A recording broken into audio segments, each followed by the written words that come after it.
Good evening.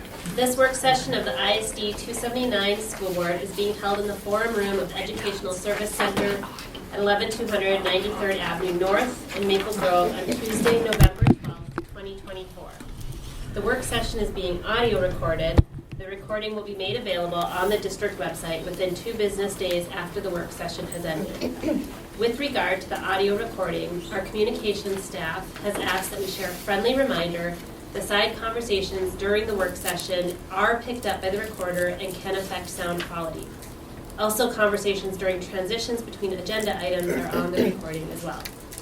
The intent of the school board work session is to allow for school board discussion of topics. Work sessions do not include an opportunity for audience members to address the board. To acknowledge their attendance this evening, I'll ask that all present at the table state their names, starting with to my left. Jackie Mosqueda Jones, Chair. Thomas Brooks, School Board Member. Anthony Patterson, Executive Director of Technology. Sarah Mitchell, School Board Member. Kelly Harpart, Assistant Superintendent of Secondary Schools. Steve Flisk, Assistant Superintendent for the elementary schools. Jill Kind, Director of Learning and Achievement. Michael Walker, Director of Educational Equity. John Morstead, Executive Director of Finance and Operations. Kay Valella, Executive Director of Community Relations. Brian Severson Hall, Executive Director of Community Engagement. Heather Douglas, School Board Member. Yvonne Schwartz-Lind, Executive Director of Human Resources. Amy Moore, General Counsel. Tamara Grady, she, her, hers, also School Board Member. Kim Heil, Superintendent. And I, Tanya Prince, the school board member, am present. The purpose of the school board work session is to build trust and teamwork, to exchange information, and when applicable, to provide direction in order to facilitate efficient and effective decision-making at regular board meetings. Dr. Howell, will you please share your update? All right, thank you. Welcome everyone here this evening. Thank you, Vice Chair Prince and Chair Mosqueda Jones and our school board members. We're going to start right away this morning with information on our attendance boundary update. And we will have Kay Valella and John Morstead on that first presentation. Superintendent Heil, members of the board, thank you so much for this opportunity to give you an update on our attendance boundary change process. This timeline that you see here is just a reminder from our last conversation. Right now we're at the second note, that's the October through December 2024. We're developing scenarios. We're on track to meet the community feedback opportunities, which is that third note that you see on here, which will be in January. January 15th is our first scheduled one, and we'll be sharing more about that here soon. And then January 23rd will also be an opportunity for the community to provide some input. We will then review that feedback and then make adjustments potentially from that, and then additional feedback opportunities will be considered afterward. And then the plan really is to have final attendance boundaries announced at the end of the school year. And then next year we would prepare to welcome new students, and then the new attendance boundaries would go into effect the fall of 2026. Just a reminder on our communication goals. We're striving to ensure clear, comprehensive communication that is timely and easily accessible, ensure widespread community understanding, and minimize any misinformation. We also want to make sure we're easing anxiety with communication that reflects the district's care and concern for staff, students, and parents and caregivers. Opportunities are also going to be created, as we've shared, for our audiences to share their thoughts and ask questions along the way. And last but certainly not least, one of our main goals here is to maintain the students enrolled in our district. We now have a website up and running about attendance boundary changes, so you can go directly to district279.org/boundaries or click the About Us menu on our district webpage and select attendance boundary changes. This is really where the most detailed information will be about the attendance boundary change process. We have some frequently asked questions you can see. This is just kind of a wide screenshot of it. There's even a new update since this screenshot was last taken. We have our timeline, our community built parameters, which I'll talk about here in a minute, and then the FAQ is just under that. We'll continue as we get questions that kind of are common amongst our community members. We'll continue to add FAQ to this page. So for about a month this fall, we had an anonymous, what we call thought exchange, in which we asked community members to respond to this question. What should be considered as our community works to create new attendance boundaries at the elementary and middle school levels? This opportunity to provide some feedback to kick off our attendance boundary change process was shared in district and school newsletters, via text messages, on our websites, district and school, our social media sites, digital signage at schools as well. We also had handouts in main offices, at family and community events, and it was mentioned at school family events like the PTO meetings and conferences. And schools also encourage students to participate. We had almost 3,000 participants in total, just over 1,500 thoughts and 36,000 ratings. So every thought that's in there, community members could go in and then star if they like that or not, or how much, what their liking was in that regard. We also had 2% that participated in Spanish. This word cloud is just some of the common words that were used in the responses.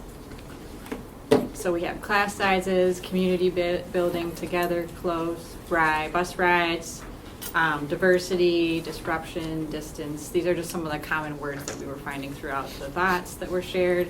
And these were really the most common themes they go from most to least in the order of being mentioned. So the top ones were student social networks and neighborhood schools, including the middle to high school alignment, minimizing disruption, proximity to school and transportation efficiency, class size. I'll just add in the regards to the class size portion. We did have a lot of community members that they wanted to lower the class size, but we'll talk about that, kind of what our parameters, but our hope is to stick with those already school board approved targets. Future housing developments, diversity and equity, safety considerations, and this was really in regards to like transportation, not having students cross over major roadways, etc. And then open enrollment. There was probably a 50-50. There wasn't a lot of commonality on this. I would say it was about 50-50 on those liking open enrollment and those not liking open enrollment. So based on this feedback, some community-built parameters were formed, and this really is to help develop the scenarios that we'll be presenting to the community in January. So the community-built parameters are to center our core values of honor and integrity, belonging, inclusion, innovation and excellence, transparency, intrinsic value. Ensure scenarios can function in our system, included but not limited to transportation, building utilization and capacity, enrollment, both current and future, teaching and learning program offerings, and financial costs. Ensure scenarios have longevity in our system. Follow the teacher-student class targets established by the school board. Consider the number of students impacted for each scenario. Consider the student demographics of each scenario. Consider connecting more schools from level to level. Keep neighborhoods intact as much as possible. Minimize non-contiguous and non-adjoining areas. And then maintain the 0.8 elementary and 1.0 secondary transportation service areas. That's mileage there. Maintain safety standards in regard to bus routing, so avoiding major roadways, etc. Avoiding lengthy travel time on buses, and complying with state laws, school board policy, and negotiated agreements.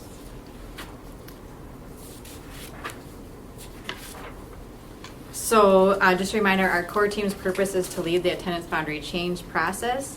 As I mentioned, they're working to create potential scenarios using these community-built parameters right now.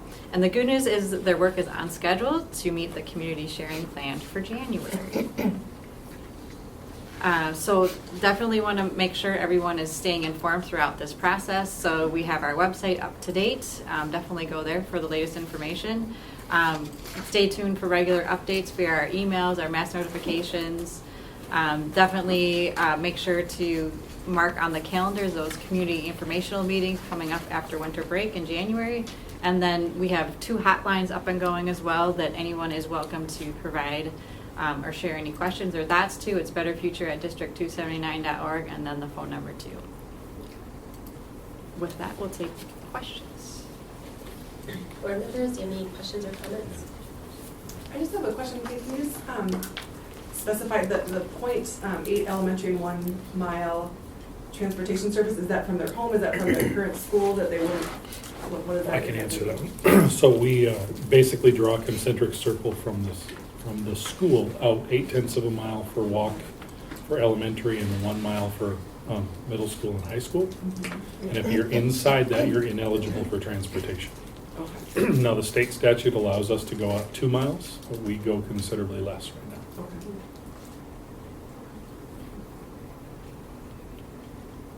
Other questions? Yeah, so I didn't see the portal for feedback. So, one of the questions that I had was on the participation levels. Were you able to map out the geographic? We weren't, but we will. This was an anonymous survey, Okay. essentially. So, but when we do get community feedback in January, we'll be asking for addresses, and we will be able to plot those on a map to determine where the feedback is coming from, and if we need to do some additional efforts to reach out to people. Thank you. Great. Well, I've heard feedback from board members in other areas of Minnesota that they're really impressed with what we're doing and how much community engagement and how much information we have out there. So, as always, it's fantastic to see the approach that the district takes and all of you as decision makers in that. Thank you. Okay. All right, thank you. Thanks, John. Thanks, Kate. We're going to be moving right on to the World's Best Workforce and Achievement and Integration Report. This evening, Dr. Bass couldn't be there, but we're thrilled for this evening. We'll receive this update, and once again, is our commitment to foster an equitable and high-quality education across our district. So this evening, we will have a presentation from Department of Educational Equity and Learning and Achievement under the leadership of Dr. Walker and under the leadership of Dr. Kine. So thank you for your attention this evening, and we'll go ahead and have them share our report. Thank you. Thank you, Dr. Kyle. Good evening, board members. Tonight, Dr. Walker and I have 2 outcomes for our presentation. We're going to examine various data points related to both the World's Best Workforce and our Achievement and Integration Strategic Plan for last school year. And then we'll talk about the strategic improvement actions that we're working on to positively impact that data. So as we begin our presentation, we're going to talk about how this aligns to our strategic directions. I'm first going to talk about, this is the last year of the World's Best Workforce Report. The 2024 legislative session has done away with that and changed it to the Comprehensive Achievement and Civic Readiness Plan. Yep. Additionally, the READ Act removed all 3rd graders can read at grade level from this year's World's Best Workforce Report. We're still going to share that information with you tonight. But just to keep that in mind, it will not be in this report moving forward as the Comprehensive Achievement and Civic Readiness Plan. The other 4 goals remain the same. All children are ready for school, all racial and economic achievement gaps are closed, all students are ready for college and career, and all students graduate from high school. Now I'll turn it over to Dr. Walker, Director of Educational Equity, to talk about the Achievement and Integration goals. Good evening, everyone. As you all know, I'm new here, so this is my first time presenting to you all, so thank you for having me, Superintendent Heil and members of the board, so I appreciate that. As you see, we're really trying to do this in collaboration with each other, and so some of our goals kind of overlap, and they support each other. And so with the Achievement Integration goals, we have 4 goals. The first goal is really around supporting the specialized programming to seek racial integration gap reduction, and that's to do 1% each year at schools that were racially identified in our plan. The second goal is around achievement, and so it's the gap between students of color and the Minnesota State goal of 85% as measured by proficiency on the Minnesota Comprehensive MCA reading test. So to decrease that by 2% each year for identified groups. Our third goal is around percent of staff of color working in Osseo area schools to again increase that by 1% from the 22 mark of 14.94%. And our fourth and final goal is increase the graduation rate of American Indian students by 4% per year between 24 and 26 at the end of the integration plan. So when we think about the integration plan, obviously we want to connect everything to our strategic priorities, and that's really important to us. And so when we think about what we're doing here, it's around how are we addressing and acknowledging and reducing systemic disparities, barriers, and inequities as we lead, develop, and align our district towards continuous improvement. And so that's what we're trying to do, and that's what our attempt is really connecting that. As you'll learn about me, it's really important that we are focused on our mission and our vision, our values, and how that's connected to the work that we're doing. And so everything that I'm trying to do as I learn OSSEO is to make sure that we're connected and centered on that point and perspective. The next thing is that I'm sure you all are aware, as Dr. Kine said, we're going to be looking at some data. And so there's all different types of levels of data. And so we have been working with the book Street Data. And so we're talking about satellite data, which is really around like that high level, 20,000 feet view of like test scores and that sort of thing. Then we have the medium set of data, or the map data, which is kind of now getting into the classroom about what's going on in the classroom, what is that looking like, how are students performing on these formative assessments. And then we have what we call street data, or what the book calls street data, is really getting into the understanding of what it is our students are facing and how are we listening to those voices as we try to change the outcomes that we're seeing within our system. And so this is really important that we listen to those marginalized and minoritized perspectives as we're looking at our Achieving Integration budget. And so with that being said, is that, again, I want to be very clear that the data that we are going to look at is not where we want to be, right? So it's something that we know that we need to work on, and so we're trying to be very proactive in our approach with this. And one way that we're doing is taking our schools through an equity transformation cycle. And so at the start of the school year, each principal met with our data department, and they had a data dig to find out what are some of the areas where they can improve upon. And so they all were to create an equity challenge that they wanted to overcome throughout the school year. And so what they're doing is looking to, obviously, as the graphic shows, listen, uncover, reimagine, and then move. And so that's what we'll be working towards with them. The Department of Educational Equity has a program called, we have e-seminars, it's called Equity Team Seminars, that the schools are sending their staff members to start to go through this process and understand how to go through it, right? So not everybody is an expert at this, but this is a learning year for us to gain knowledge and understanding. And so we're walking each other through this process so that we can do better for our students. And so this is what we'll be kind of honing in on. So as you're looking and listening to the data that we're sharing, understand that we're already being proactive about some areas that we're going to target to change some of these outcomes that we may see tonight. And with that, we're going to move into our first World's Best Workforce goal. All children are ready for school. This slide represents our pre- and post-assessment data for our voluntary pre-K students using the Teaching Strategies Gold assessment over the last 4 years. The yellow bars are the pre-assessment, the beginning of the year, and the blue bars are the end of the year assessment. The last yellow bar is the 2024-25 pre-assessment for our pre-Kers. Our goal last year was to move our 39% from the pre-assessment up to 81%. And you'll see by the graph that we've actually exceeded our goal. We made 82% of our pre-Kers were college and career ready. Yes, they are college and career ready, but also ready for kindergarten. We start early. This test measures numeracy, literacy, and social emotional development. Moving into kindergarten and first grade, this is the results of our early reading assessments from Fastbridge. And the bars on the left are kindergarten, the bars on the right are first grade. These are students who are identified as low risk, meaning they're not likely to need intervention services during the year. So this fall, 67% of our kindergartners were identified as low risk, and 55% of our first graders are identified as low risk. It helps us also talk about how are we talking vertically between kindergarten and first grade and between kindergarten and pre-K about the skills that we need to have mapped out. And that leads into some of the work that we're doing. You're going to see that all of our work is being done in partnership, not just between the departments here at the district office, but also with our site leaders and their teachers. And our main focus with pre-K this year is that programming of what's going to be the structured literacy resource that our pre-K programs are going to use. So we're bringing the teachers together and the program leaders together to talk about that and really having them dig into the research and figure out what's going to be best for their program, because we have a vastly different programming depending if it's 4-star or voluntary pre-K. That is our work with all students ready for kindergarten. Our next goal centers on all third graders can read at grade level.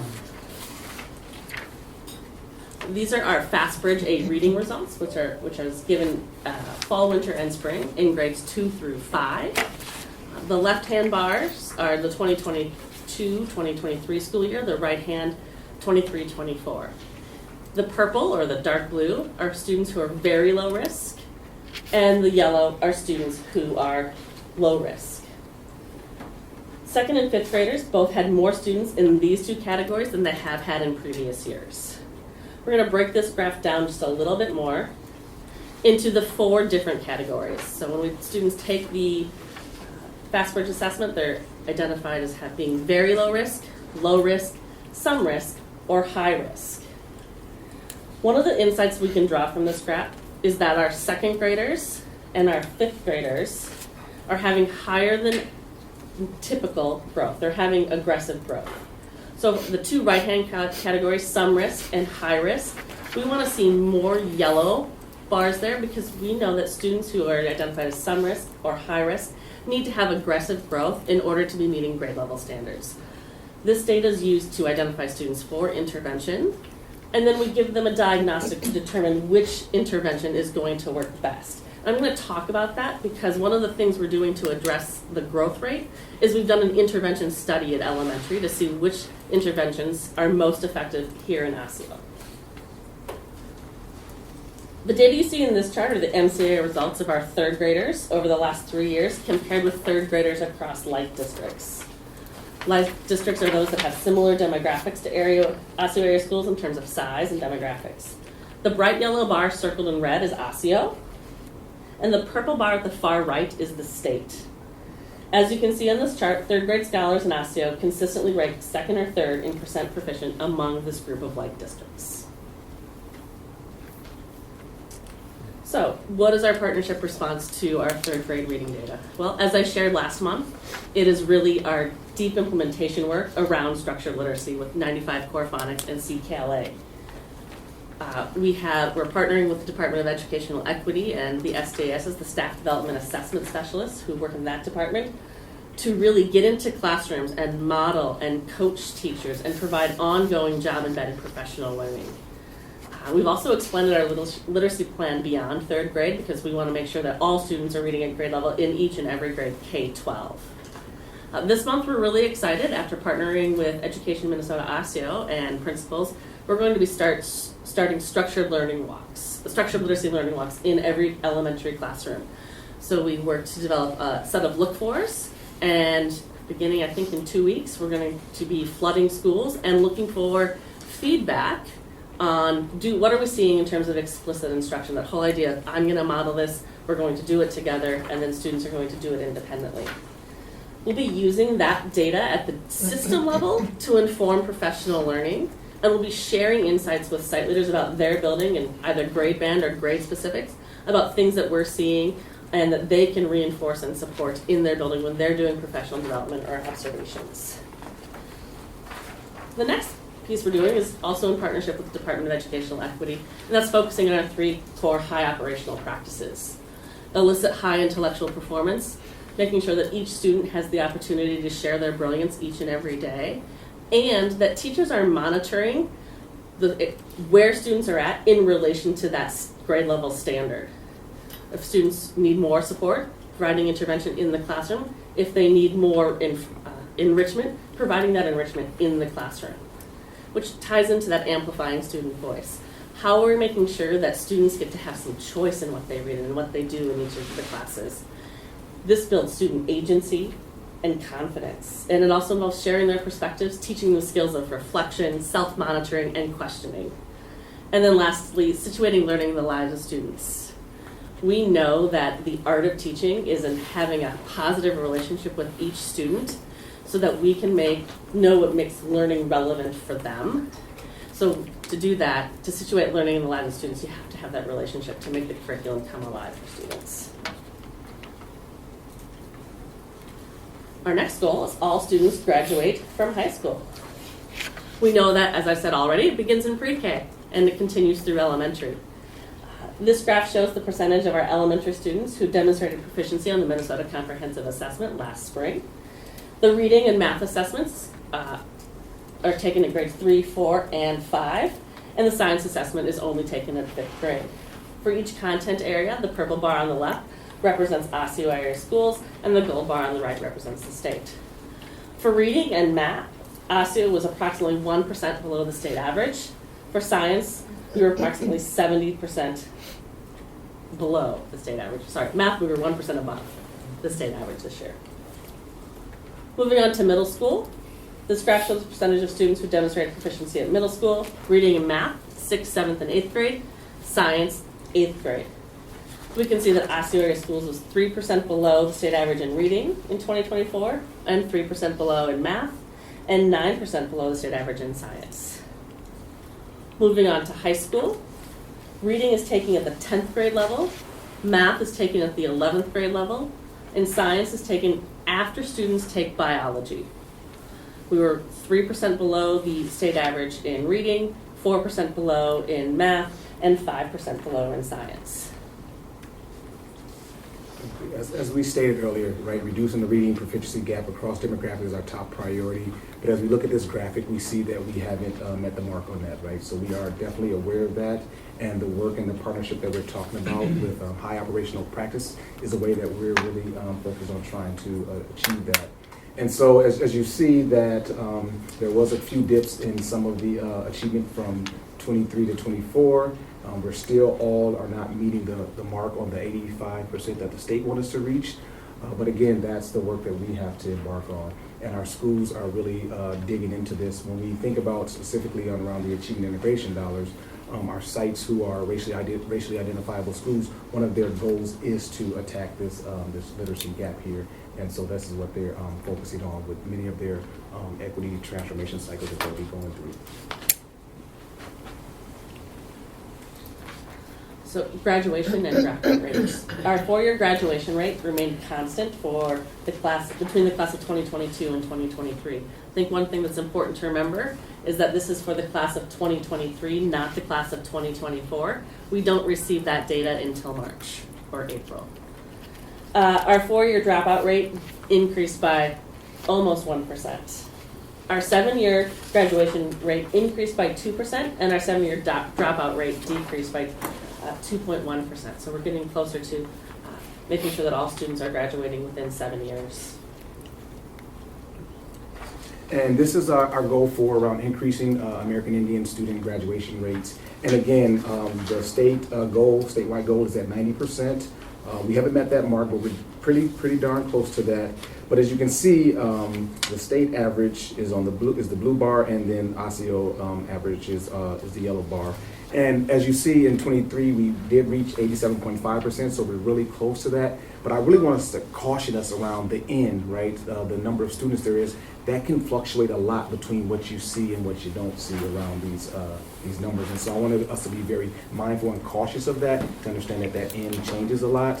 And so just know that we are watching and paying attention to that. But what has connected to this, I've talked to Ethan, who you all will be getting a presentation from next week, around what has been really good for American Indian students is around the language acquisition, right? So the Dakota and Ojibwe languages that has been implemented in our district has really seen a boost of students taking it and thriving in those courses.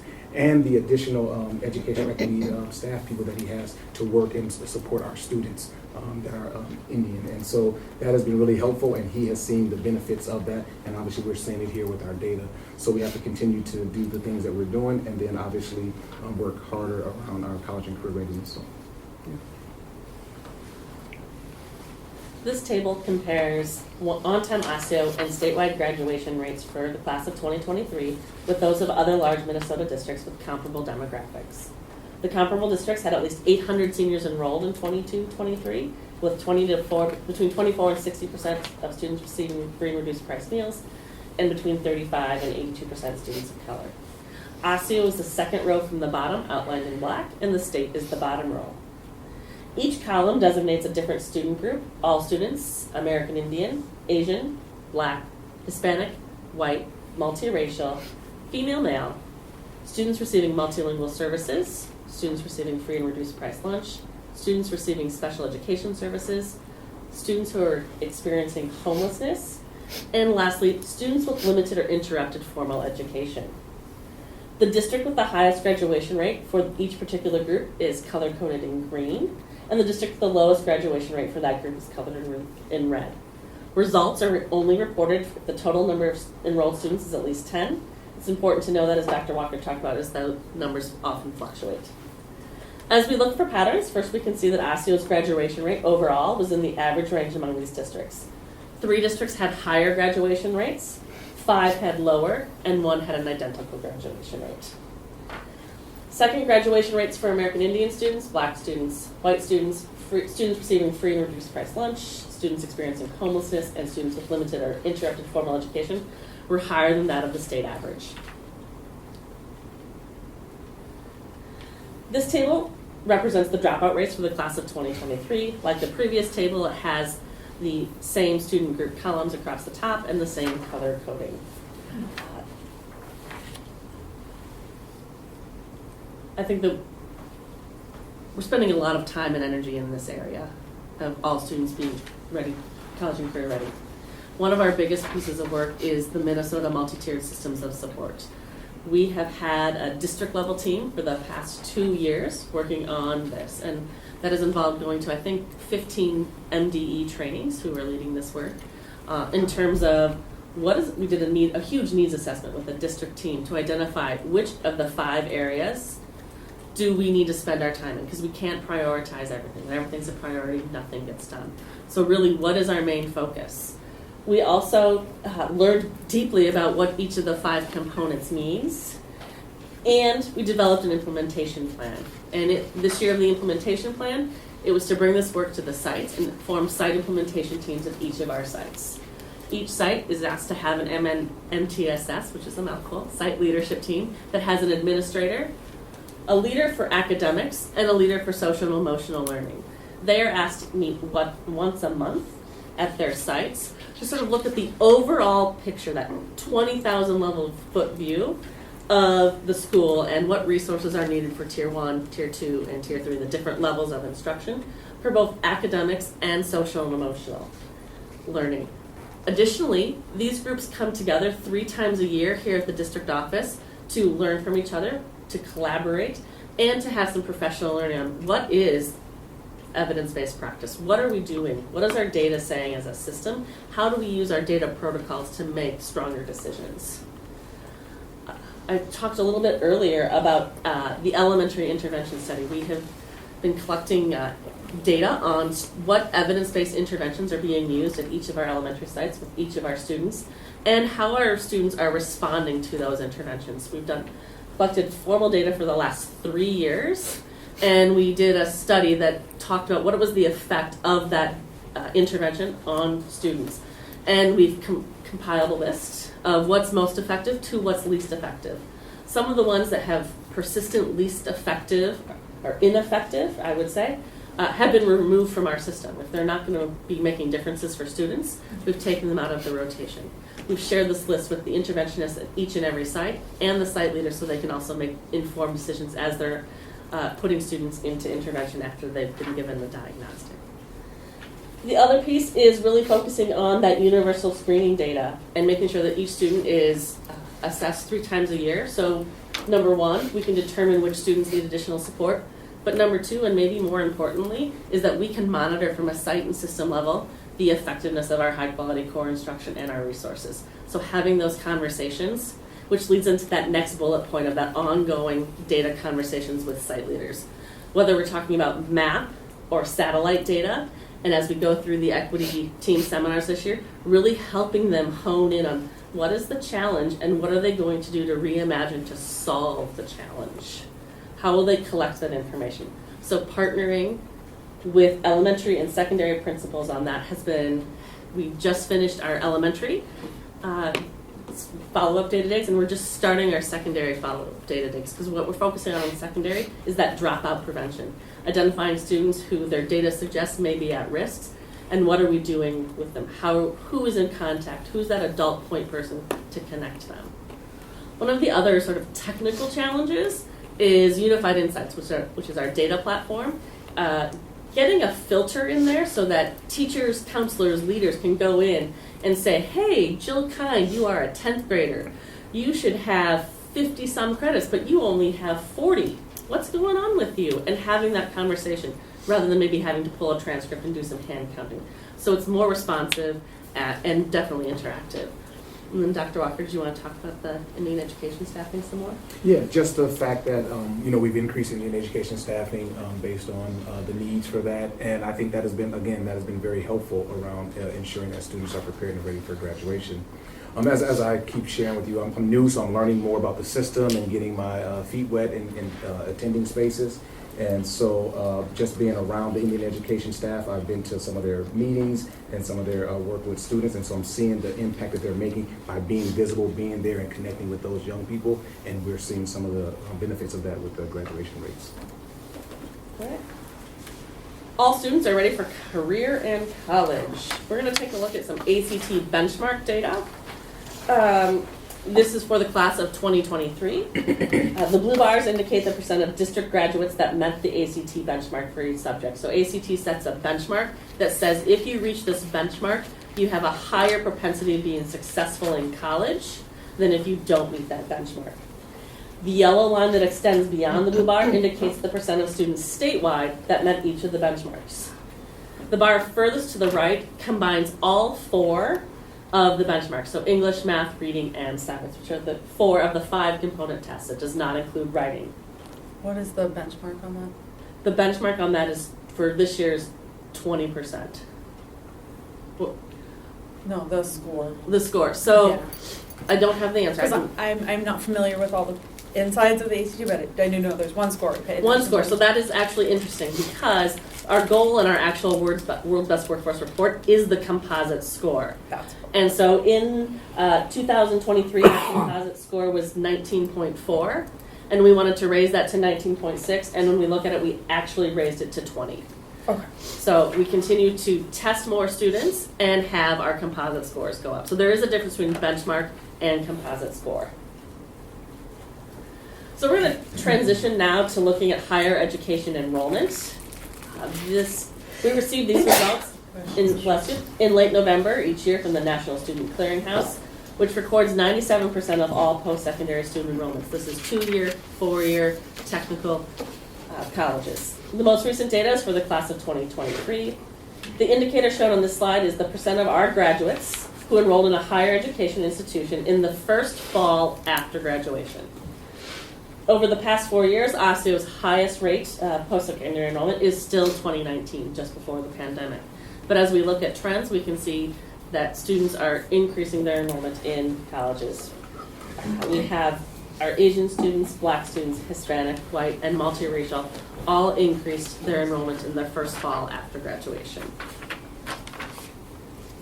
This slide is a continuation of the previous slide for OSSEO graduates in the first fall after graduation. Our female students, male students, multilingual students all increased their college-going rates, and our free and reduced price lunch students maintained their college enrollment rate for that fall.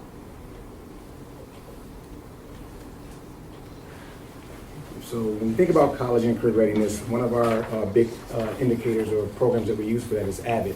It stands for Advancement via Individual Determination.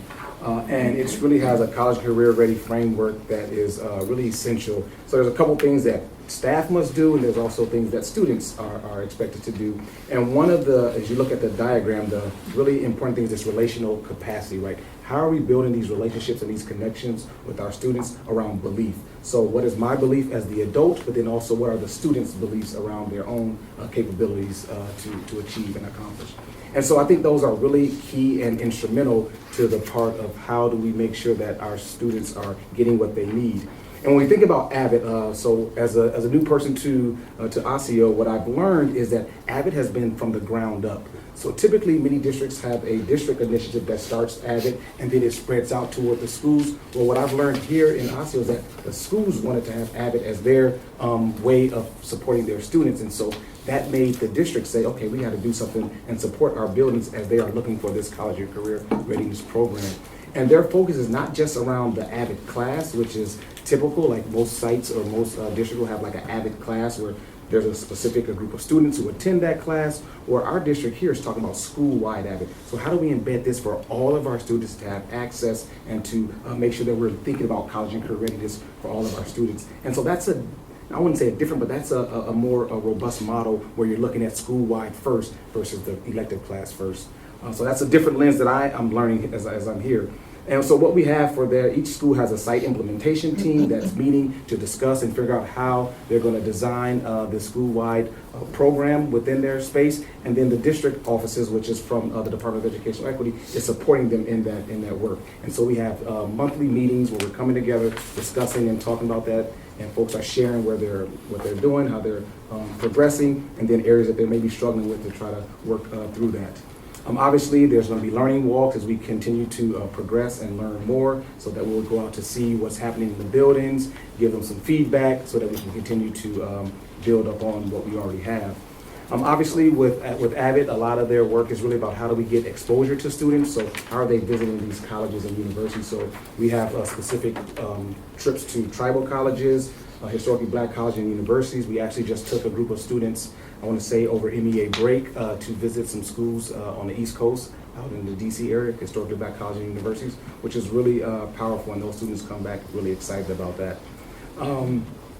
And then really it's about how are we, again, making improvements for our students and our families. Because again, when we're thinking about this career and college readiness, it's not just with the student. We have to also incorporate the family as part of that. And so our Family and Community Engagement Department FACE is really about building these bridges and these gaps, specifically for our most marginalized and minoritized populations. How are we bringing them in to partner with our schools? And so one of their initiatives is really trying to manage or monitor how often they have FaceTime with these families, so they can say, does that impact how students are doing outside or in the school system? So the more connections that we have, is that going to impact their academic success? And so they're testing that out right now to see what does that look like. But yes, this AVID program, like I said, is really powerful, and it's about school-wide, not just the elective course. Our last goal for World's Best Workforce is all racial and economic achievement gaps between students are closed. Our achievement gap results in reading and math continue to be predictable and pervasive. This graph shows the percent of students by race and ethnicity who made typical or more growth on A reading. The gray lines at the right indicate the spring of 2024 results, with only multiracial students outperforming the previous year's growth. This graph shows the percent of students by race and ethnicity who made typical or more growth on A math. It follows a similar disappointing trend as A reading, with American Indian and white students outperforming the previous year's growth. As we work through the equity transformation cycle with staff, this is one area that we've encouraged site leaders and teams to focus on.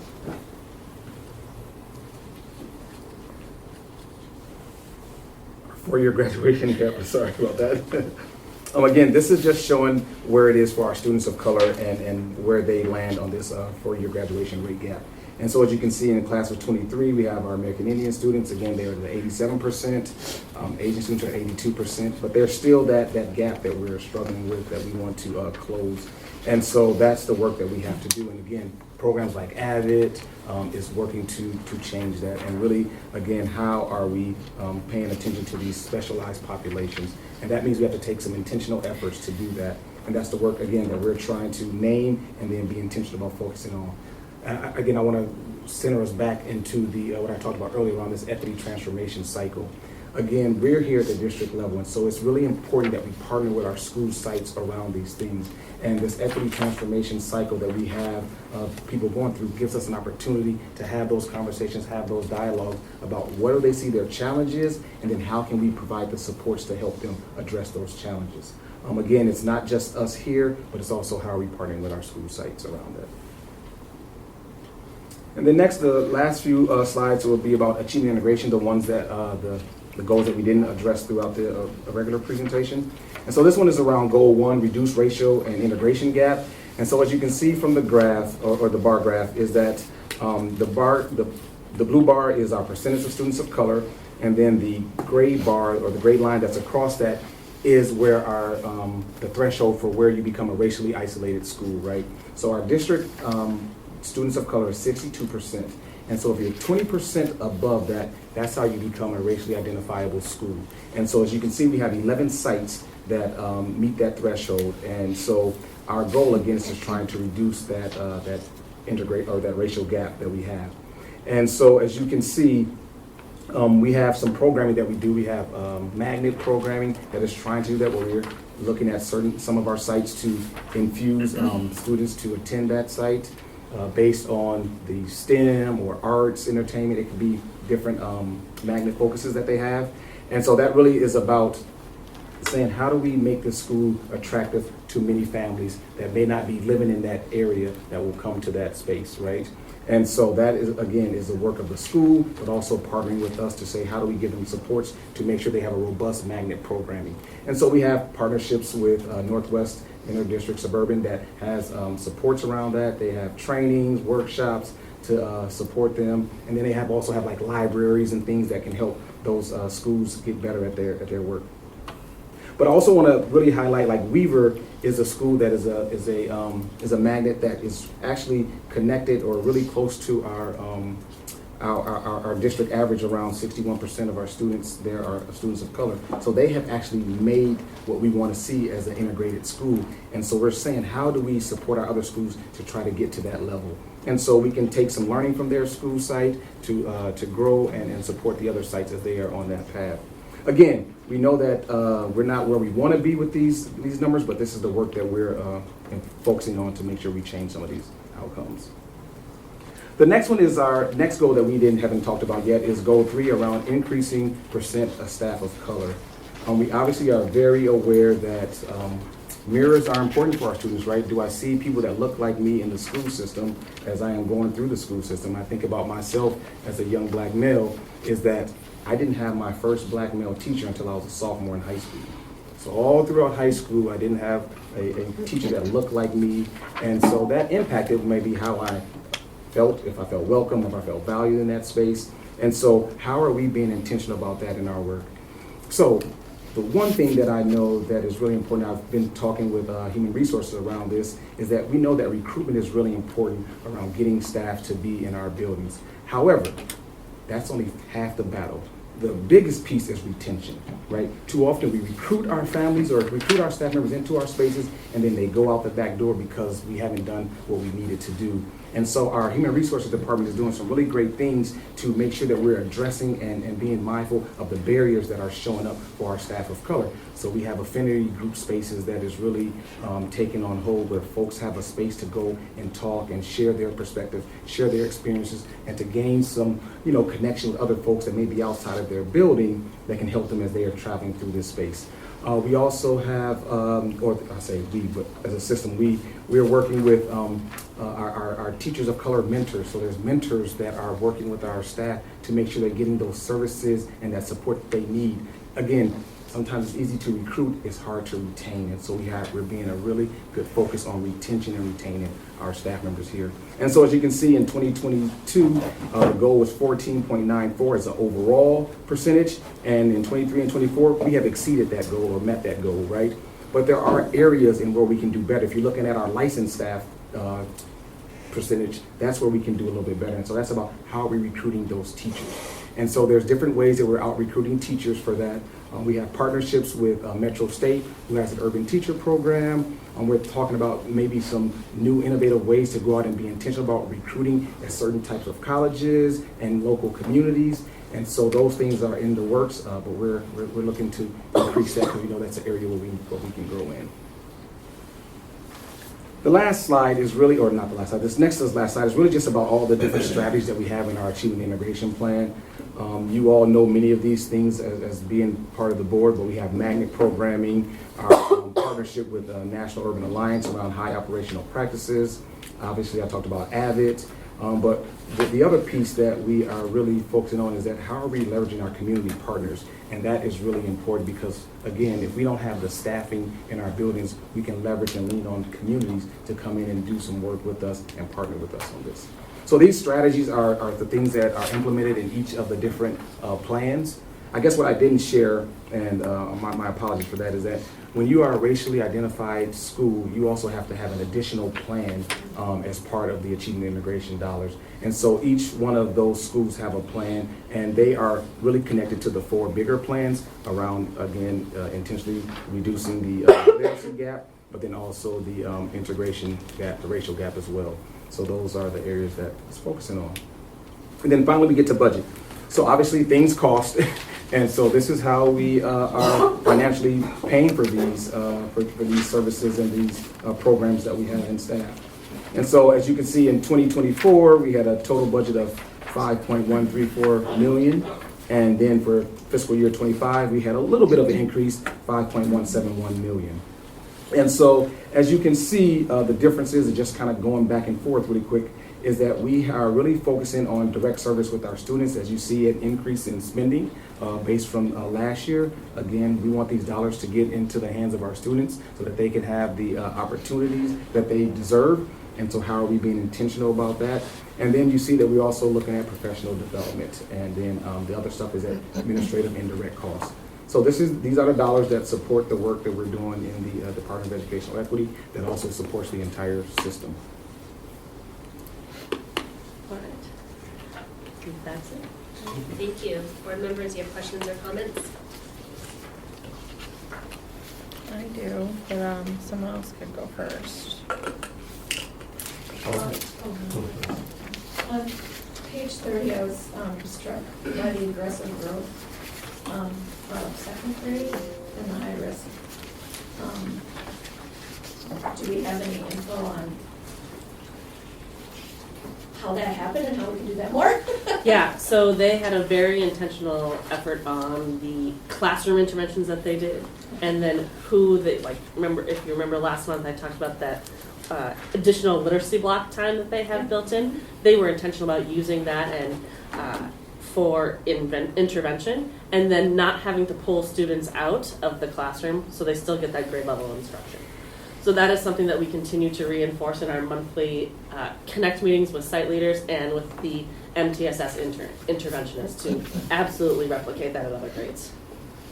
That's such a great grade to be able to do that with, because of being so close to a third grade. Yeah. And all the things are together developmentally where it should, click. So I was just impressed with that and excited about that. We are too. And again, I'm so excited that we're expanding the AVID program. I was hoping for that for a while. And I know that where I work, it is district-wide, and it's made a big difference, so I appreciate that. And I just had a couple questions. Dr. Kine, what percentage, because you said all pre-K are engaged in letters training, what percentage of kindergarten, first through three are trained in letters right now? Because I've heard wonderful things about that. Last year, before the READ Act passed, we had set up a process to train all of our pre-K or K-3 teachers in volume 1 of letters. So 99.8% of K through 3 teachers finished volume 1 of letters. We had one teacher who did not finish, which is awesome. Now we need to get volume 2 done. And so because of our implementation this year, we took a pause and we're working with Education Minnesota, ASIO, to develop a plan for getting that done before the deadline of June 2026. Okay. And how many volumes are there? 2. Okay. Okay. Oh, please. Oh, yeah. We only want 2. And then we'll also be training our 4 or 5 teachers next year as well in a program similar to letters. Okay. And then I know this is a bigger question, but just I'd like to be informed with the science scores just being, alarmingly low. Just talking to parents and community members, just what are kind of the barriers we've identified or moving forward? Just can you give us kind of a, within our time constraints, just for sure help us understand that? I think one of the pieces is that we have limited number of minutes in a day. And so one of the benefits of our selection of a structural literacy curriculum with CKLA is it aligns with our science curriculum with Amplify. And so one of our pieces of work that we'll be engaging in this summer is how do we overlap those 2 curriculums so that we can do some combining so that we're getting science during our literacy block. I think the other piece to be mindful of with science is that there'll be a new MCA science test this spring. The MCA 4 rolls out for science, and it is a drastically different test than the previous tests. And instead of it being about rote memorization, it's about can I do science? And that's something that we have been working on K-12 for the last 3 years. So I think that might be one explanation for why there's an increase in the gap between our scores and the state. The state, we changed our instructions before the state changed the test. So that would be my quick answer. Okay, that's helpful, thank you. And then I just want to say, welcome Dr. Walker, I haven't had a chance to meet you yet, so welcome. And where can I find right now the schools that are identified as racially isolated? Do you have that information? Yeah, it's in or- here, I can tell you, let me go. As this Oh. current year right now? They're right there. So, Birch Grove, Crestview, Edinbrook, Fair Oaks, Right at the bottom. Garden City, Palmer Lake, Park Brook. You almost made it. I almost made it. I was like, I'm doing good. Zanewood, Brooklyn Middle School, Northview Middle School, and Park Center Senior High. It wasn't a test, I'm genuinely. Yeah, I think that was a test. I think that was a test. See if I can know all the acronyms a little. Okay, thank you. You're welcome. I had a question about the same slide, so I'm curious about the focus on the racially segregated schools rather than the other schools. Because to me, the question is not how we diversify those schools, but how do we make the wider schools more safe for students of color to be in? And so I guess I'm trying to figure out like how you're looking at this in terms of segregation or desegregation, in terms of like what's the overall goal and where's the emphasis in changing learning environment? Yeah, that's a really great question, and I think some of that is predicated on what the Achievement Integration Grant is designed for, and so we have to be obviously compliant with that grant. But I think you're asking another question that I think what I would say is that, so how are we preparing those other sites to welcome our students of color, I think is what I hear you saying. Yes. So we have some programming within the Department of Educational Equity. We have like a Real Talk. We have our Caring and Connected Conversations that is really about uplifting and amplifying student voice, as we talked about with the high operational practice, so they see mirrors of themselves in those spaces, right? And so as the staff are working with the students, they are also influencing the adults that are around in that space, so they get connected with the students, and now they can connect with the adults in that space to create some differences in those classrooms. We think about the programs of our SDASs, I'm gonna forget what the acronym stands for. Staff Development Assessment Specialists, right? So they also partner with our teachers in the classroom to say, how are you using and aligning your curriculum to show and value all voices, all perspectives. And again, this is that coaching model that we're working through. And so we have 2 Department of Educational Equity SDASs that's new this year that we haven't had in the past, that is working with our school sites to do just that. Obviously, it's a work in progress, so it's not like we're going to do something overnight, but that is the work that we're working on right now and attempting to get done. Thank you for that answer. Yeah, no problem. And if I can just do a follow-up on the very next slide about retention and recruitment. What's more important, recruitment or retention? Retention. Because, and so I'm wondering why this is our overall percentage, but like, how many people want to stay here? Because to me, like, all of this stuff is about like whether or not a kid's falling behind, and it's whether or not you have a relationship with that student, and you know.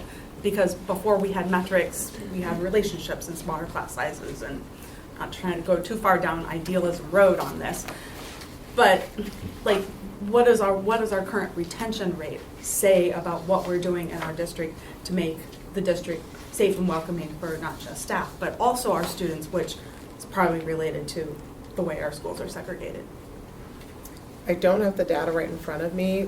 We've been tracking the retention numbers for staff of color for the last couple of years. They're actually very high, and I can try to pull that up during our meeting. So they haven't been tracking those. We don't have trends for this length of time, but we have had very high retention of our staff of color. And I can get some, I can, in a moment, just pull that data out. Okay, Sure. I mean, yeah. Obviously, it looks like we're improving, but this is just one small sliver of what the lived experience is like. Right, and they go From hand in people in our hand, right? Because Yeah. it's like we can recruit, but what is the environment that we're bringing Yeah. also Will our they staff stay? into? Because if they So, stay, they also naturally recruit more people. Right. For sure. So Deepak did just dig into do you want to, we'll have that coming, but yeah, we just got done digging into the information that has a lot of the questions that you were referring to about the school environment, so we'll be seeing that soon, and we can break that down by school as well. I have a question on this slide as well. Where might coaches fit in? Or are they under non-licensed or are they not a part of this data set? Because I'm just trying to think through where do we have influential positions in the district where we have those relationships? And might that add some additional context to opportunities? And when you're saying coach, you're talking about instructional coaches or No, athletic like coaches? athletic coaches or after school. Yeah, I'm not quite sure where they are rolled up in this data. But I will say that many of our coaches are licensed teachers, and so they could fall into that category. But there are some who are in support staff positions as well. I can ask and get that information for you. I'm just curious because that's such a powerful position too, and that just might help us For sure. see a full picture. It's a really good point, and actually a lot of our coaching staff are not paid for by the district, but they're paid by the booster clubs of those organizations, and so they would not be considered on staff for us, although they are very influential to our students. So that's just something to consider, maybe a survey of those activities might be beneficial.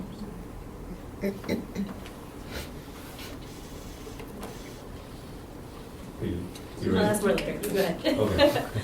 No, I had actually one of the same questions or concerns that Director Grady mentioned, particularly, one, I want to say thank you to staff, and I know we have presentations coming related to the American Indian graduation rates. So, like, that's exciting to see. But when I saw that and then saw the 8% dropout rate for Black students, and I'm sure we'll learn more, and there's a long list of reasons why we've seen so much success with American Indian students, but I have to imagine that one of those reasons, a significant reason, is the relationship that we have built and invested in them. And I'm wondering how we're doing that same for Black students, particularly given that the dropout rates are increasing. And so I don't need to necessarily hear a response on that today, but one of the questions I did have on that is Avid at Park Center. So I am very familiar with the Idacio at Maple Grove, but what's the status of it at Park Center? How many students do we have in the program now? I don't know those numbers off the top of my head, but I can definitely find out. I do know that they were in a what they call it, planning phase last year, and this year they are in the implementation phase. Okay. So I know they do have the elective course. I just don't know how many students off the top of my head who are participating in that actual course. But again, remember that the schools are doing this school-wide, so there may be some numbers that are in the elective course, but then they're doing some of the strategies and initiatives and the way that we're changing our beliefs and mindsets. That is going to be permeated throughout the entire school building. But I'll find out specifically around numbers. Yeah, and I too am excited about the school-wide Avid implementation. I still have some questions, and for me, like, it's not quite there in terms of like how effective it's going to be school-wide when they're not as immersed in that program as our Avid scholars, and I'm sure we'll learn more soon, but that's what is kind of holding me back from like jumping up and down about the school-wide implementation. Dr. Walker, one of the questions I had for you was on the equity challenges that you mentioned in the beginning. I was wondering if you could speak to what some of those equity challenges are and if there's clear consistency across the system on the challenges that we're addressing. I cannot speak directly to those equity challenges. What I can do is I can find out where there are some that are aligned. The coordinators in our department really go out and work with the principals around that. That hasn't been what my job has been since I started, so I can definitely find that information out and send it to, I think, Dr. Hyde, you do a report back to the board? Yeah, you just need to give it to me. Yes, I'm saying I can give it to you. Yeah, I'm just making sure, I'm just saying that's the right. I'll go send. I'll get it to you and then we'll get that information. But we do need it for everything we're working on those 3 C's, so that consistency, coherence, we need that in equity as well. So we do need that. One thing I wanted to bring up, and it's kind of obvious, and I don't even know if I should be doing this, but one of the things we're looking at these racially isolated schools, which kind of triggers me a little bit because, and it's okay, I'm just pretending I'm going to say it, because you also have Maple Grove is seniors, a racially isolated school. We're just looking at the definition of what they're saying what a racially isolated school is. So if you have students that are, right? So if you have students of color that are highly satisfied being at Northview Middle or being at Park Center, why would they move? If they have faces that reflect their own, I mean, you walk into Park Center and their staff looks just like them, right? And they're doing all these things to help it grow. So I just wanted to throw that out there, because sometimes we don't always have to move the babies of color. Nope. Sometimes they're all right. We just need to get the academics and social emotional together. So I'm sorry, that was just a personal thing. No, I think that is the quagmire that we're in with the team integration, right? Because that's part of the goal from the state of what we have to kind of abide by and try to accomplish, Oh, totally. right? Yeah, so I think, but that is some of the debate that's out there. But we do around- need to get better in our academic and our For sure. social emotional for our babies in those areas. For sure, for sure. And the students themselves have said that's not the answer in the Department of Education's different student groups that they've brought together. Right. Students don't want to be moved out of their neighborhoods. Right. So, but you're right, we need to look at it across the spectrum, because the other part of the district is also racially isolated. That actually, I'm glad you I was going to go back to the slide because I had some similar questions, is where are we seeing the racially isolated schools for other races, or white particularly, because that's probably the highest one. But can we get that data? Where are we seeing that? And I'm curious, Weaver's super close to the district average, but do we have any other schools that are close to that? And so I'd really kind of like to see, what that data is. And then also, a thought that I had looking at this is, it doesn't surprise me that Weaver is so close because it has an application process. Correct. Right. Correct. Yeah, and so it's not a neighborhood school, so I feel like it's not a good model for the way our district operates, even though it's nice to see that it aligns with our district's makeup. But I would be curious to see what that other data is, particularly where are we already pretty close to our benchmark or the state benchmark. So that was my question on that. Oh, and my other question was about that, or what are real tangible ways that the district actually has some control over in addressing this issue? Do we have any? Where you want to go with attendance boundaries? I was gonna say, that's a different question. Well, I mean, right, because we want to. Dramatic. That each of our schools are equal in terms of opportunity. Regardless of what students who are there, but are all the schools equal in opportunity for each and every student? Yeah, I mean, We you'd don't have to have- we don't have significantly metrics for change, that, you'd have do to we? change No. Do we have boundaries, anything? because we have racially isolated communities Mhm. in the United States, right? So if you're going to say we prioritize keeping neighborhoods together, when you have racially isolated neighborhoods, it's very difficult to change it, right? So, and I'm just speaking as Brian, we had this conversation. We talk about, when we talk about racially isolated schools, our achievement and integration goals aren't always the same as the state goals, right? And that's okay, because we're having conversations about what's going on in our school district, right? So if I'm reading this right, or if we use the same, if I understand the definition that Dr. Walker brought forward, if in this case we're looking at students of color, and if a school is 20 points higher than our 62% of students of color, we're calling it racially isolated. So if we took 38% white students, if a school had 58% or higher white students, they would be a racially isolated school if we use the same definition based on race, right? So any school that has more than 58% white kids would be a racially isolated school. So if that's a way that helps us frame this conversation, I think that's important that people brought it up in this room. And we can do that, but I believe Dr. Walker's team in LNA, they're required to report on the grant that they get and the parameters that grant sets. But we can still have broader conversations beyond that requirement. So that's just how I'm thinking about it as people are asking questions. Those are great questions, yes. I mean, yes, the issue is absolutely contextualized in our history of redlining and housing disparities. Yeah. And these are conversations that are happening in the Department of Education, right? We're having these conversations all the time. Again, trying to balance, okay, so how do we address this? How do we, because we know that we are bound by what the grant is sharing us what to do, but we know there's other work that could be done or that needs to be done as well. So yeah, those are great questions. Thank you. Did you have additional questions? I do, way back to test scores. Sorry. Let me go back to those pages. Sorry about that. I'm sorry. I was taking notes at the same time as you were talking. Yeah. The benchmark for the composite, what was that for the ACT? So there is no benchmark for the composite. Oh, okay. So there's benchmarks which predict on each test and the overall predict college success. And then there's a composite score, which is one score that all students get. And we raised our composite score from 19.4 to 20 for the class of 2023. Do we have a goal? Our goal was 19.6. Okay. So we exceeded our goal. Okay, well, that's good news. And we tested more students. Also good news. Yes, Yeah. which is all good. Okay. I had a couple of other questions.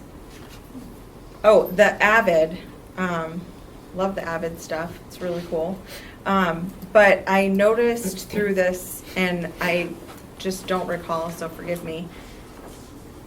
I thought that I saw in here somewhere it said that Avid is implemented at specific sites, right? All secondary sites, and then there's one elementary that has Avid. Okay, so it's not all of the sites. I just wanted to confirm that because I wasn't sure when it said sites if it was which one it was. So all secondary and one elementary. Edinburgh. Edinburgh. Okay. Elementary, yes. Okay. And then, oh, I think actually you answered my question through the presentation, so I don't have another one on that. Thank you. I have a question coming back to proficiency. So ACT and MCA are fairly correlated in the same direction. With standards-based grading, have we seen the same correlation? And should we be looking at that as KPI or leading indicators so that, I mean, we're not really surprised with this, but it would be good to see, like, do we have a gap? Are we saying that we're mastering the standards, but then we get our testing for not? Yeah, so I'm glad you brought that up. One of the things that we have rolled out at the secondary level is this idea of a balanced assessment report. So we take trimester grades at a B or better, so a 3.0, which correlates to proficiency on the MCA. And then we compare that with our FastBridge scores, which measures the skills of the standard, to the MCAs. And what we see, and then we compare the spring variance between the three and look for that standard deviation, to be nerdy for a second. And what we see is that there is a gap between those three scores. And we look at it by grade level, we look at it by student group. And so then what we've worked with secondary leaders on is what's happening in our professional learning teams.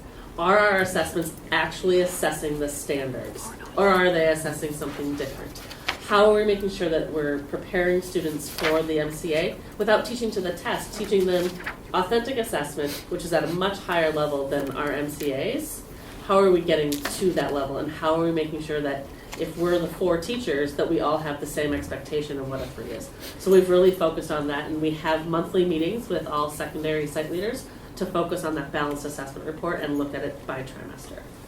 So one of the things that we're seeing right now is there's a direct correlation between the FastBridge A reading or A math scores and the MCA scores, but there's not that distinct of a correlation between the trimester grades.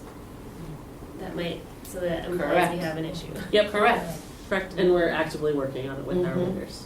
Okay, good, I'm glad to hear that. When we do the math curriculum conversation, could we possibly have some data around the standards-based grading?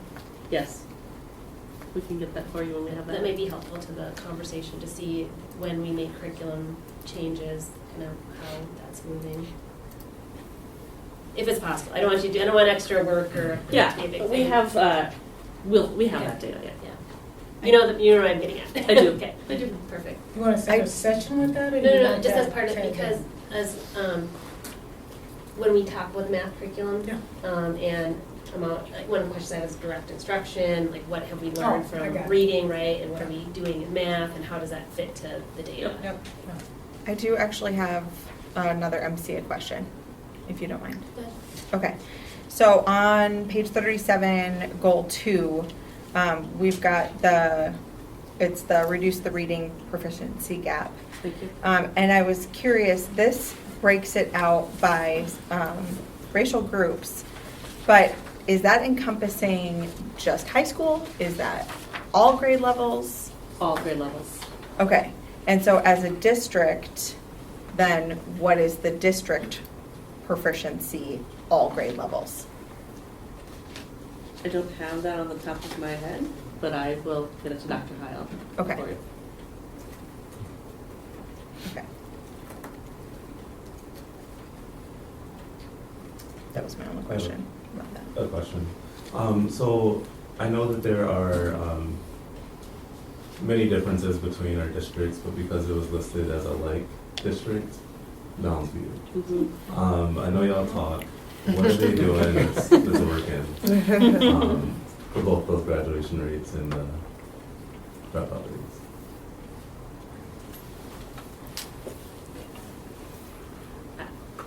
I don't have an answer for that. This is my first year in this position, and so it's one of the things that we can absolutely investigate is we're involved in lots of different organizations that bring us together, like you said, so we can start asking questions. And then this is more of a comment. Graduation rates. So I always struggle with this one, as well as the higher ed enrollment, just given that there's so many reasons why someone may not want to finish high school or even go to a higher educational institution. But I know that Minnesota is now offering some free education, which I think removes some barriers, particularly for many of our students that hit that or are below that income threshold. So I would love to see some data at some point. I don't know if it's released or how that works, but how our students are accessing that free education at the state level. And how we're sort of promoting and preparing them for those opportunities. So yeah, that was just kind of one that stuck out. Okay, thank you. I have an answer to that, actually. It's up to the schools themselves, so like Century College or Metro State, to get out the word that they have that. So the letting students know about the North Star Promise has to do with marketing materials that the schools themselves had. I mean, it'd be great if our school makes sure those are available, and every school's been doing it on their own. But I mean, it is a great program. Any family making under $80,000 a year gets free college. B-Bay, though, has been working really strongly in our district with that too, in the community. One last comment I have is on 55, mention of community engagement. Just a thought, I know through the foundation grants, Maple Grove Middle School has some work where they have more career exposure. I guess a group of parents come and have lunch with kids. I think there's probably an opportunity to learn across our sites who's all bringing different groups in and to maybe build upon that or round that out and look for more opportunities for community engagement, community groups. So in our work ahead, that's something of high interest. Thank you. Any other questions or comments?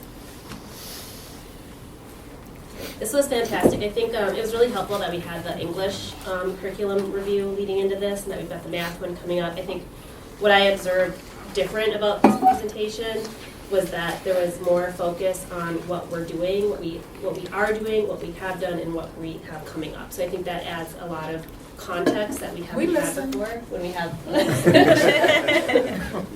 you're driving change. Yeah, so I think it's really changed the conversation this time versus past conversations, and that was really helpful. Thank you. Thank you, Dr. Thank you, Dr. Walker. All right. So as we have our new shift coming over, We're on time.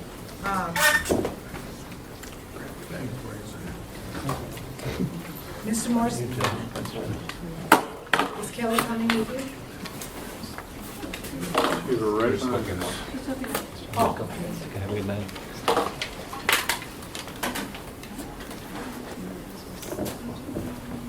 All right, we're gonna go into long-range financial information, and then No, we got plenty. John will let you introduce your staff list. Yeah, we'll make her come sit up here rather than sitting in the back. This wasn't showing up. I want to find this room.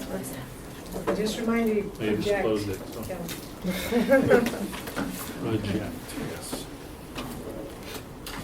Is that still? It's just the one way.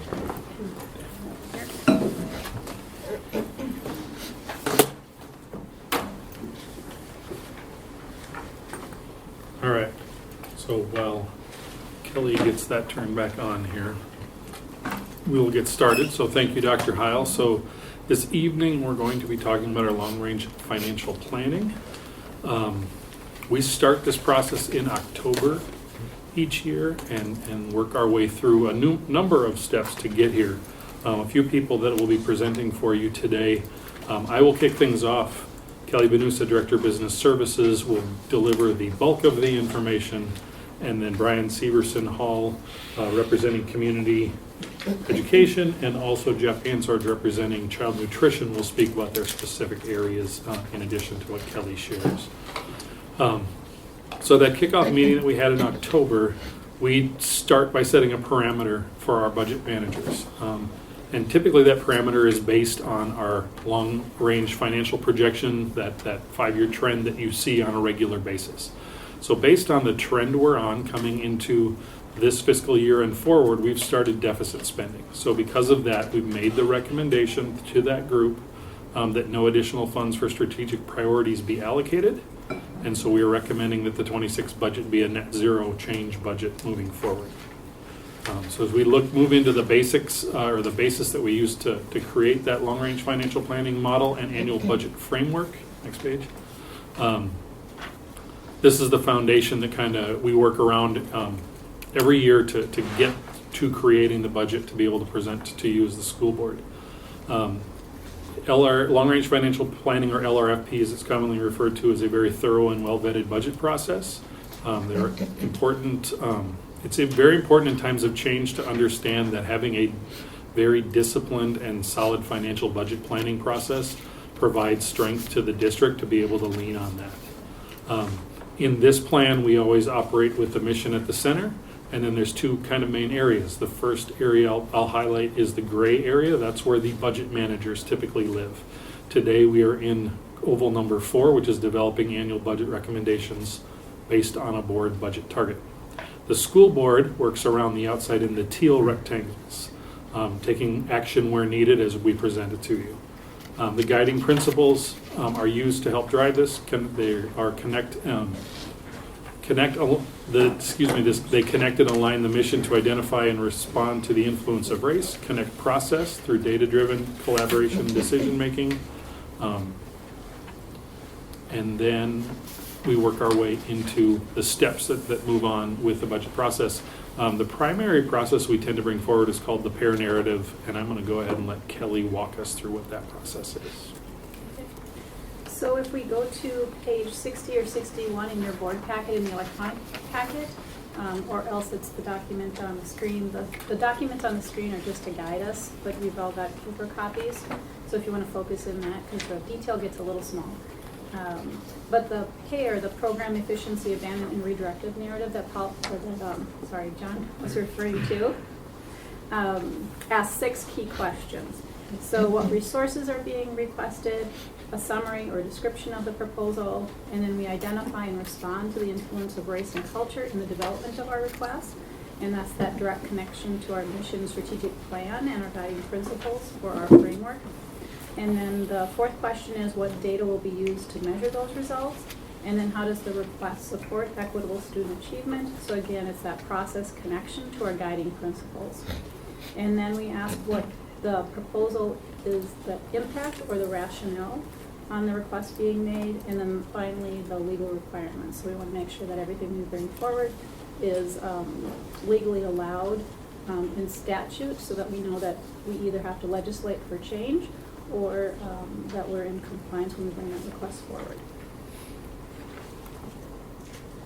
So the next document that's in your packet is the fiscal year 21 through 26 school board approved budget adjustments impacting programs and services.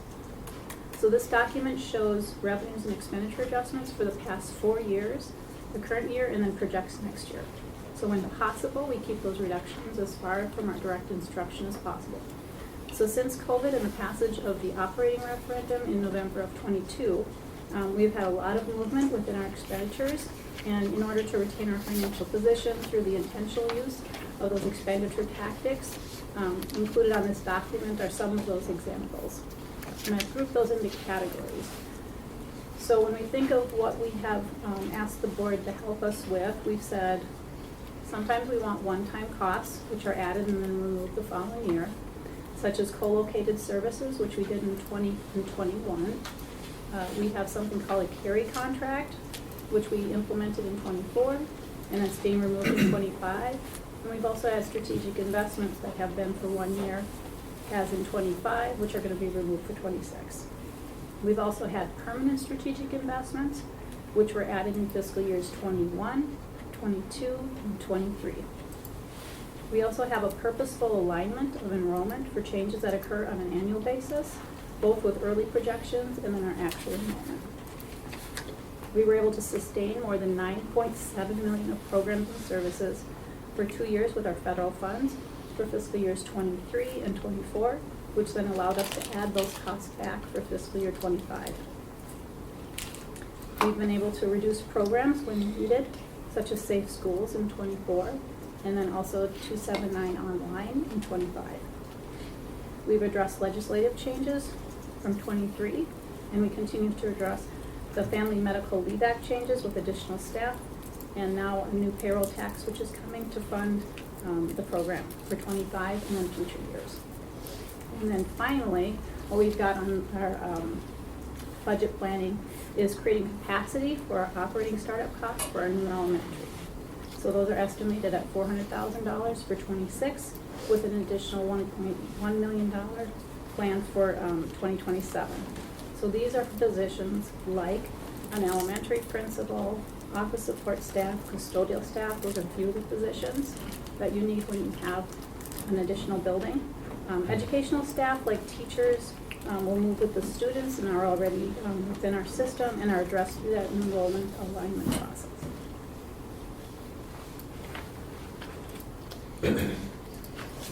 This next document is our historical budget trend, and this document shows 10 years worth of data.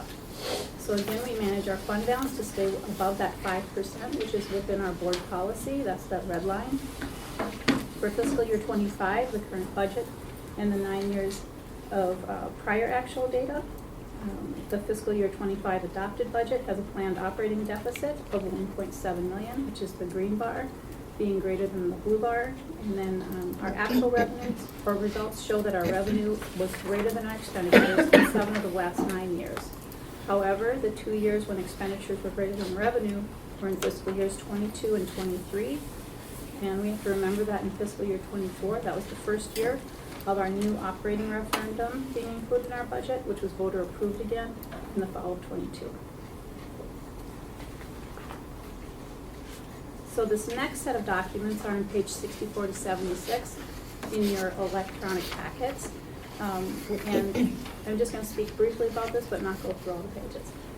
So again, this document provides detail for our general, food nutrition, community service, and capital funds. So we utilize our long-range financial planning process for budgeting. We document our changes on this here. Piece of information from the prior year, and also it's included in our budget document with our adoption each year. So this document is a good summary. It shows what we're buying fiscal year 25, and it also includes our full-time equivalents or FTEs per division and department. And just scroll. So if you can find this document in your packets with the blue highlight. This is what we call our benchmark districts for financial purposes. So originally, we had 7 financial benchmark districts. This was originally established within our fiscal committee and also using a tool and a company called Forecast 5 Analytics to determine who would be our benchmark districts. So for this year, we've removed North St. Paul from this comparison due to a continued decline in enrollment. Their enrollment is now under 10,000, and we don't feel that that's a reflective comparison district for us. And we'll once again be reevaluating if these are the best financial comparative districts going forward, or if there are other ones that better fit us from a financial standpoint. So just to walk through the document a little bit. So what we look at is we look at our 24 student demographics. So we look at how many students are served, what % of students are color, what % of students are special education services identified, what % of students receive English learner services, what's the % with an economic status, and then the next 2 columns on this document are the voter approved items, and those have been updated for this series of elections in '24. So both the operating referendum and the capital levy. And when we look at those markers, even with Rochester and Robbinsdale now having theirs that have been approved, added to this document, we are now, for the first time ever, the highest with our operating referendum and also our capital levy. And so moving on then to the revenue assumptions and expenditure assumptions, you can see that what we have for markers are very similar to the 3 districts that are reporting at this time. And for the districts that are reporting, no reductions have been identified.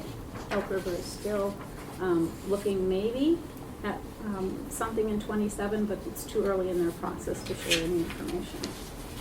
When we look at the unassigned fund balance, you can see there's a wide range of the percentage of fund balance rather than the dollar amount, which is a better indicator.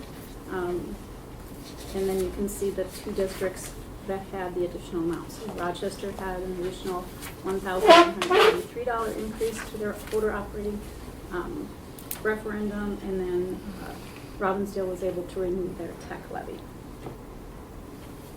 So again, we're earlier in the process than most districts, and that's why we see a lot of blue on this document. We'll update it again in February when we come again to the work session to talk about the LRP process.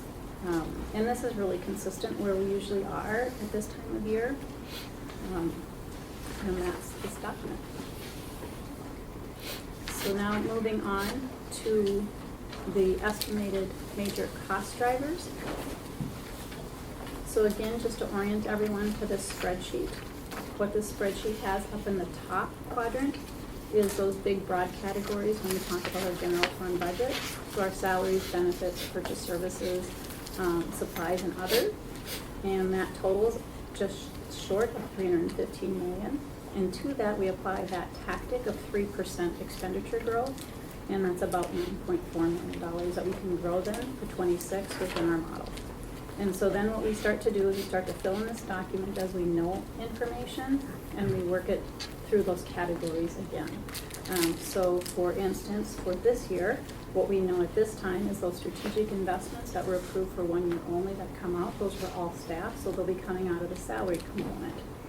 When we look at our benefits, we know that there's a new item coming for the last half of fiscal year 2026, which is a new payroll tax to pay for the new FMLA leave. And so there's an increase there of $433,000. We also know that our transportation contract expires at the end of this year, and we're going to have to be renewing that contract in this fiscal year.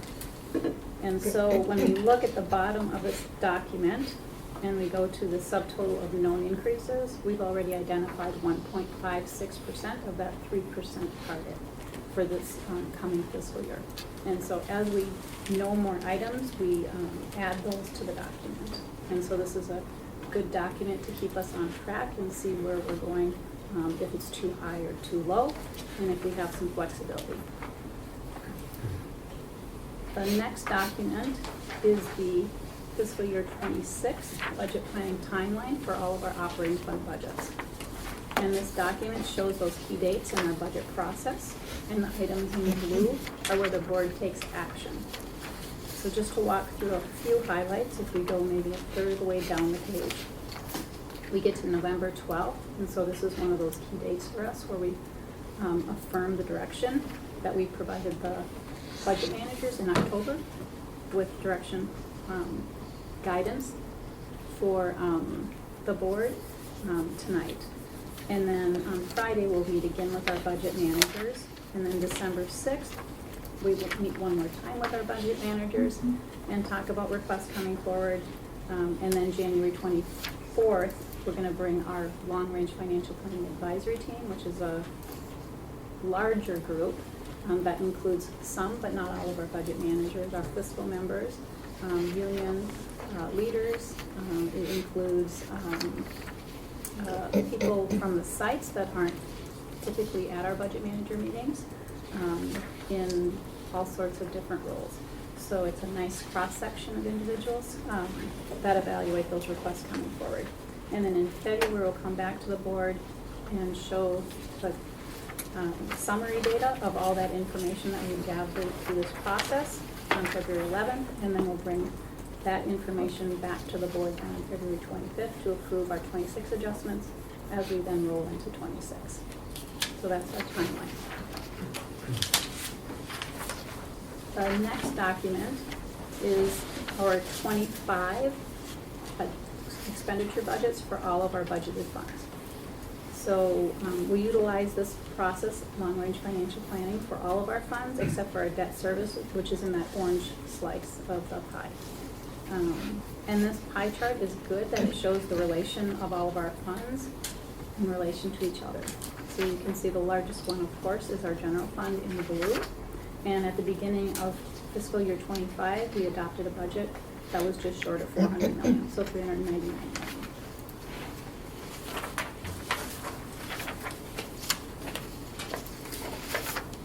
So our next document in our packet this evening is our general fund 5-year forecast projection. So a little bit of history. Again, this was a strategic priority with 2 goals or outcomes for long-range financial planning. It was to build that framework. It was one of the first documents John shared. And then the second was the documents that we'll finish this evening with. And that was to design a long-range financial forecast model. So we're going to review the 5-year projection for the general fund. The other funds presented tonight are going to use the same format. And again, this is a high-level visual organizer for the financial forecast. And the detailed information supporting the projections is provided on the following pages. And this allows for multiple opportunities to view the information. So there are 3 sections to the projection, which is the same for all the funds, again, presented tonight. However, the assumptions and the parameters are differentiated for each fund. The top section shows the revenues, expenditures, differences, fund balance amount, and then the percentage for that 7-year window, which begins with the actual for fiscal year 23 and fiscal year 24, the adopted budget for fiscal year 25, and then projections for fiscal years 26 through 29.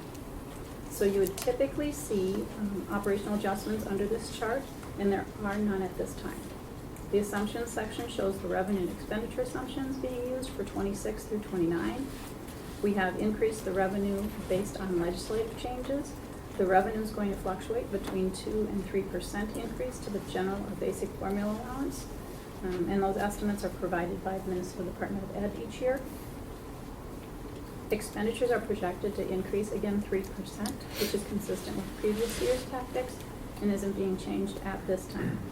Therefore, if we exceed those 3% in cost, we'll be outside of the parameters and would be deficit spending at a greater rate than what's on our projection.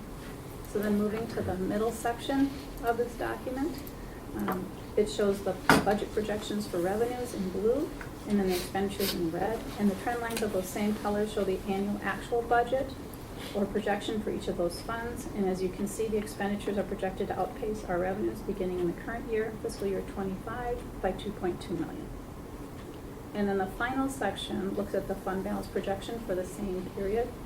And the green bar represents our actual and projected fund balances for each year. And then the orange bar shows the minimum required fund balance of 5% as set in board policy. Again, those trend lines show the annual projected fund balance related to the minimum. As you can see, the fund balance is projected to start to decline in the current year.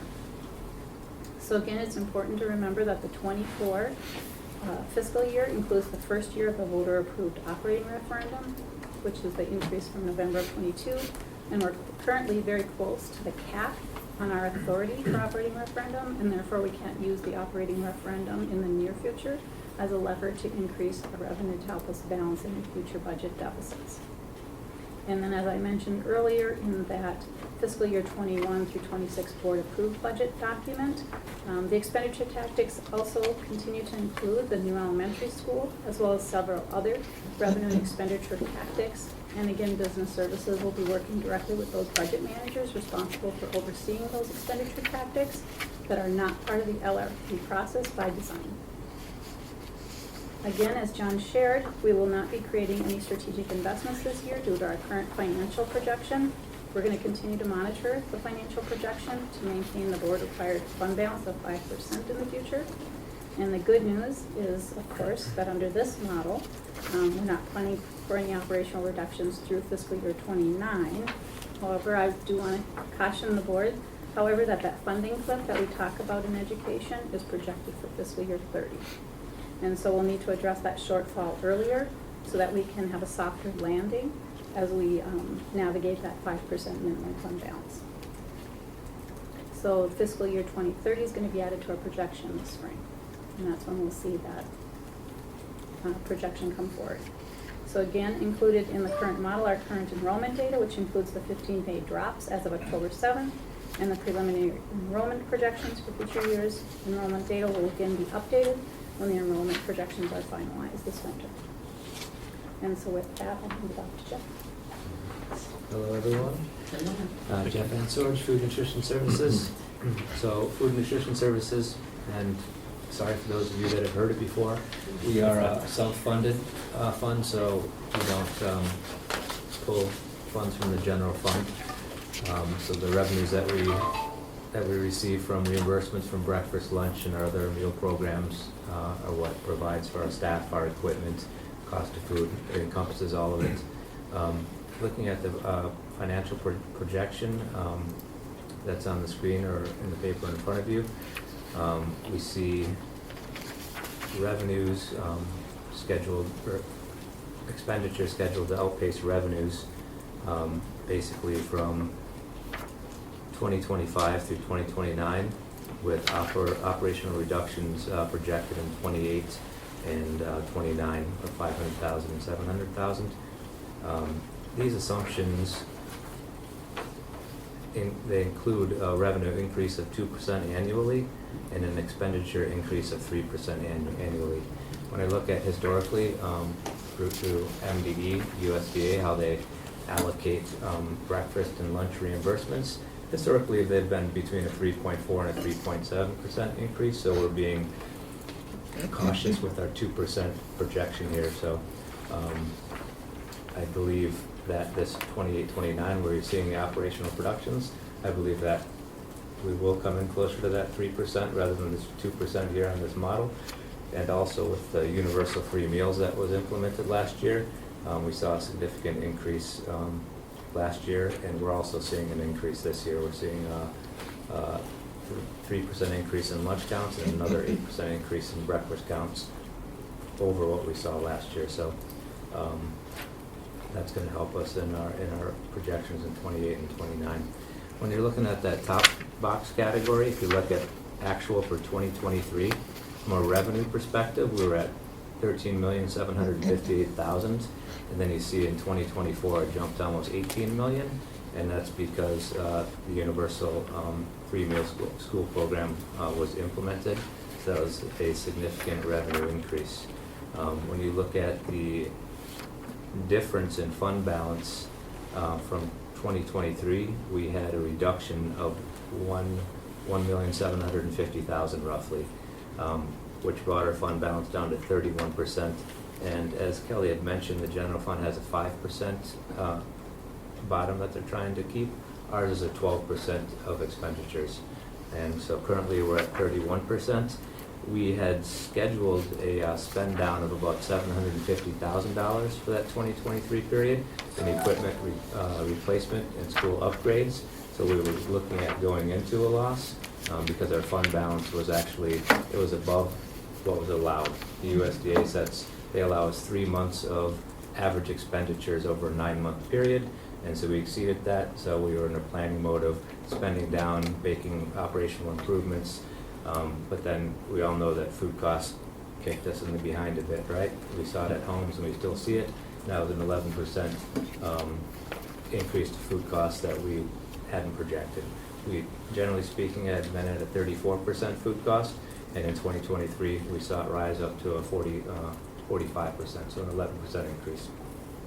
And we still see that in our 2024, and I don't know that it's going to be reducing. But moving to the actual 2024, we saw that increase due to the free meals program, and that helped flow some significant dollars to our bottom line to give us an additional $949,000 to our fund balance, which still puts us in that predicament of being slightly over. So we're $90,000 over the allowable. So we're still looking at operational improvements in the future to upgrade our facilities.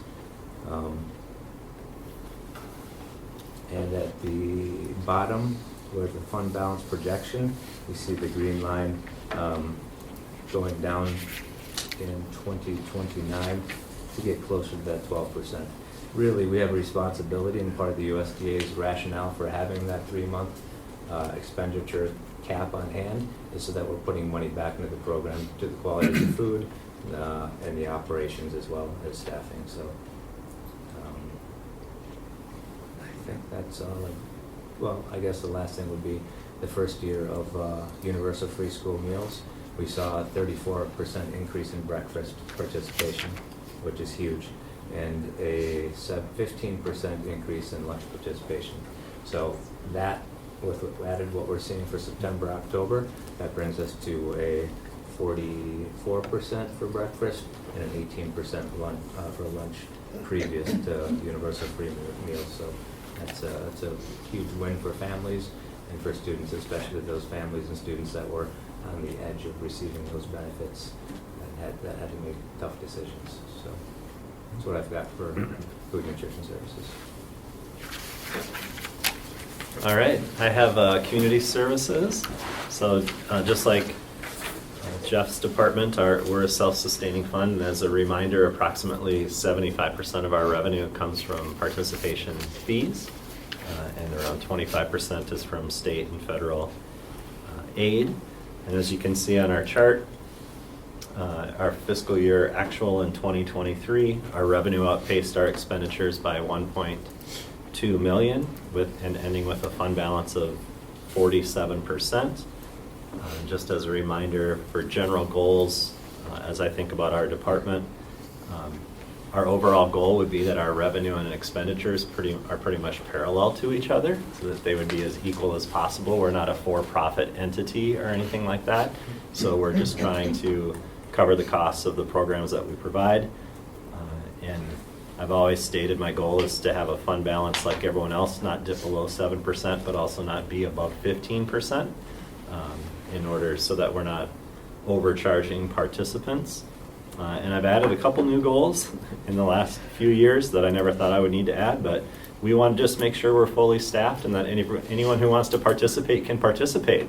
I've never had that as a goal before, but as this team knows, we had some curveballs in the last 4 years that changed that and really impacted our budget process. Actual 2024, you can see, was a little more ideal, where our expenditures only outpaced our revenue by $283,000, which is less than 2%, I believe. So pretty close, which is our preference, bringing our fund balance down to 38.4%. And you'll see on here, for fiscal years 25 and 26, we are doing a planned decrease in spend down of our fund balance. I think we're finally back to a spot where we're fully staffed, where people who want to participate can participate, And because of that, there's a little higher confidence level to take some actions, whereas these last few years, we've been pretty cautious on just waiting to see what's going to happen because it's been a little more roller coastery. So with that, in the last 18 to 24 months, I think most of you can remember, we've brought back all the year-round positions that we eliminated during the pandemic. In June, we added 10 site supervisors to our Kids Stop program, which is basically one of our programs whose revenue was outpacing its expenditures. So we invested back into the program for the families that have been paying those fees. And we've also added a talent and acquisition specialist to help us with our staffing in partnership with HR, as well as partnering with the communications team to add a communications specialist to our team. So we've brought back all the positions, we've adjusted our staffing to reflect bringing back our participants, and I'm very excited to get our fund balance back towards the range that we prefer, and you can see starting in fiscal year 2027 and moving forward, we have more of a balance where our revenue and our expenditures are more in alignment with each other. And you can see that just by the lines on the chart, right? You don't have the up-down anymore. You have more of the flowing together. So I'm feeling great about that. I'm going to have to change this report for the new school board, right? This team has been with me for the last 5 years of us doing this up and down. So thank you to everyone for being supportive, but I'll look forward to having a more boring budget report for the next group. But I do appreciate everyone listening as I've presented these and thought out loud and talked about how we've been trying to adjust to kind of this last 4 or 5 years in a department that's primarily participation based. So that's our community services report. So we'll move into the last document in your packet for this evening, the Capital Fund 5-year projection. Again, just a reminder, this fund is a zero-based budget approach that we take. So every request has to be made, no matter the dollar amount, through our budget managers in order to build our budget for each year. And so the projection includes the enrollment data as of October 7th. That was also included in our general fund projection. Again, the top section, if we look at that section, you're going to see some operational adjustments for this fund. This line highlights adding expenditures of $200,000 for fiscal year 26 and $500,000 for fiscal year 27 through fiscal year 29, for a total for each of those, all of those years added together is $1.7 million. And so again, the assumptions section for this fund shows the revenues and expenditures at 0% for each of the next years. And then the next section, that middle section, again, as planned, expenditures are projected again to continue to outpace our revenues, again, because we're spending that fund balance down. And then that final section looks at our fund balance projections for, again, that same time period. And the green bars representing our actual or projected fund balances, and then that orange bar shows our minimum, which is 10% for this fund. So just like the general fund, the capital model is going to be updated once we have the 5-year enrollment projections. And then the detail for the financial projection is behind it as it is for all the other funds presented tonight. So this is the last document, and it includes all of our materials. And so now we'll just stop for comments or questions from the board. Board members, comments or questions?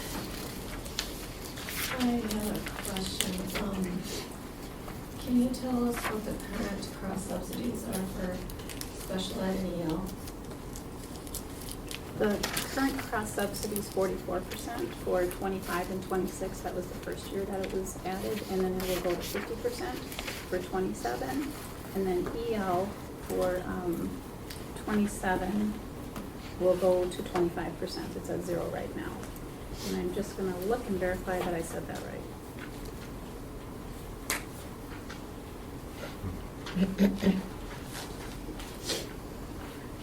So when you say 44% and 50%, what you're saying is it's funded at that rate and the rest we're supplementing? It's not funded at that rate. It's the calculation, which is, I think, a 4-page, 77 line item calculation, which includes the cross-subsidy. It's supposed to be funded at that rate, and there's caps and all of that go into it. So it's not quite as simple as that. It's not like we're going to get from 44 to 50. We're not going to get another 6%. Because of all the other complexities with it, with tuition billing, with students in and out. We do see an increase. It's one of those things that sounds a whole lot better when you say, oh, it's going from 44 to 50 than it is in reality. Right. You're not getting 6%, you're getting a fraction of that. It just depends on all the other pieces. And like you said, there are so many pieces with our special ed funding that have been built hold harmless on hold harmless on hold harmless to not affect, so no district would take any negative. That the calculation is the most complex and messed up thing you can imagine. I would love to see a way to clean that up and make it much more understandable for folks, but the legislator is the one that has to act on that, and I don't blame them for going, nope, because it's as messy as possible. I was mostly looking for the dollar amount. Yeah, so if we look at the general fund tactic, and so if we look at page 82 in your board packet, we have $1.6 million earmarked to come in 27. So we already have the first piece, it's already in, and it's flat for 25 and 26. And then in 27, we're projecting another $1.6 million. I was just asking that because, we got all this funding, and I want to make sure that we still know that we have cross subsidies that are still increasing. So just a plug for advocating for that, since we're going up on the legislative agendas coming up. The only other thing I wanted to say is, Jeff, thank you so much for all your work you do in feeding our students. Please pass that on to your staff. It's a hugely incredible thing that we do for our students, and I appreciate that. Thank you. Yeah, the staff does an amazing job. Very proud of them. Yeah, that's fantastic. And Brian, thank you for what you do and for having righted the ship here. It's been a long haul, and I just want to have you pass on also that we really appreciate all the hard work that all of your staff do. Thank you. Because I know what it's like to be a kid staff and all that other stuff. So I will. Thank you. I do appreciate that.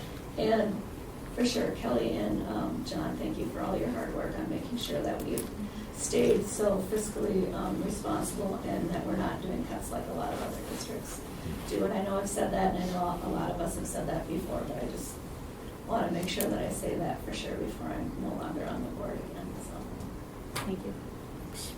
Yeah, and ditto to everything that Jackie just said. I actually get asked often if our district is experiencing some of the cuts that other districts have been on. And so thank you to all of your work.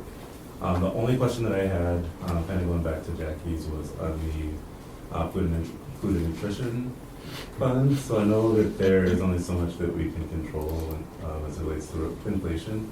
But just wondering, like, what are we doing to control our costs related to food? I've seen us get a little creative with some of our food programs.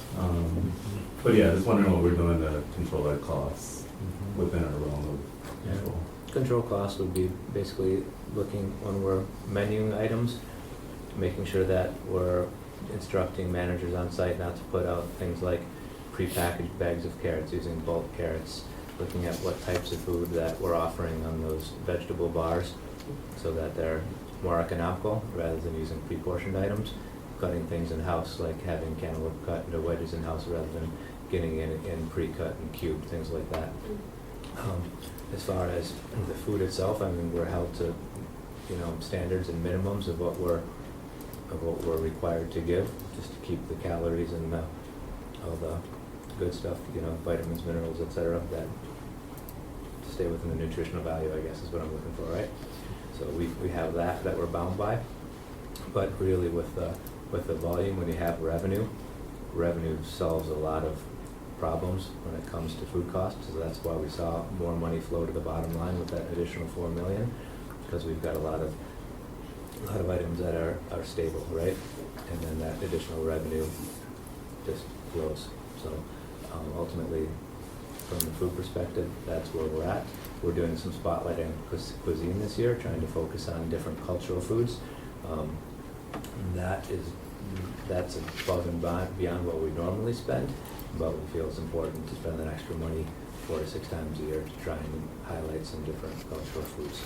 So, yeah, and then from a waste perspective, I mean, we monitor waste on site, so that what staff is making, that you don't have that extra going to the garbage or going to our loaves and fishes partners that we donate our leftovers to, depending on what can be donated and what can't be donated.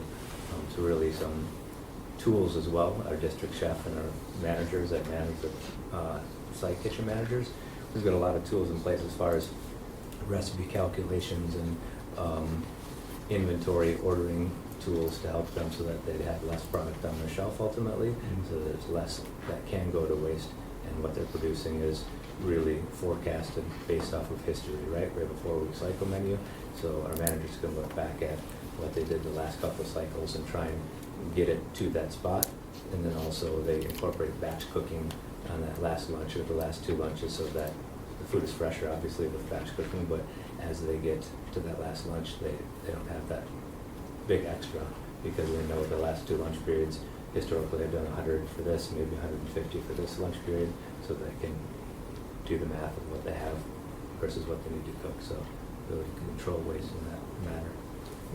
Thank you. That was ultimately the question. Okay. Well, you knocked that out the ballpark. Kitchen for lots of years. Swedish fish.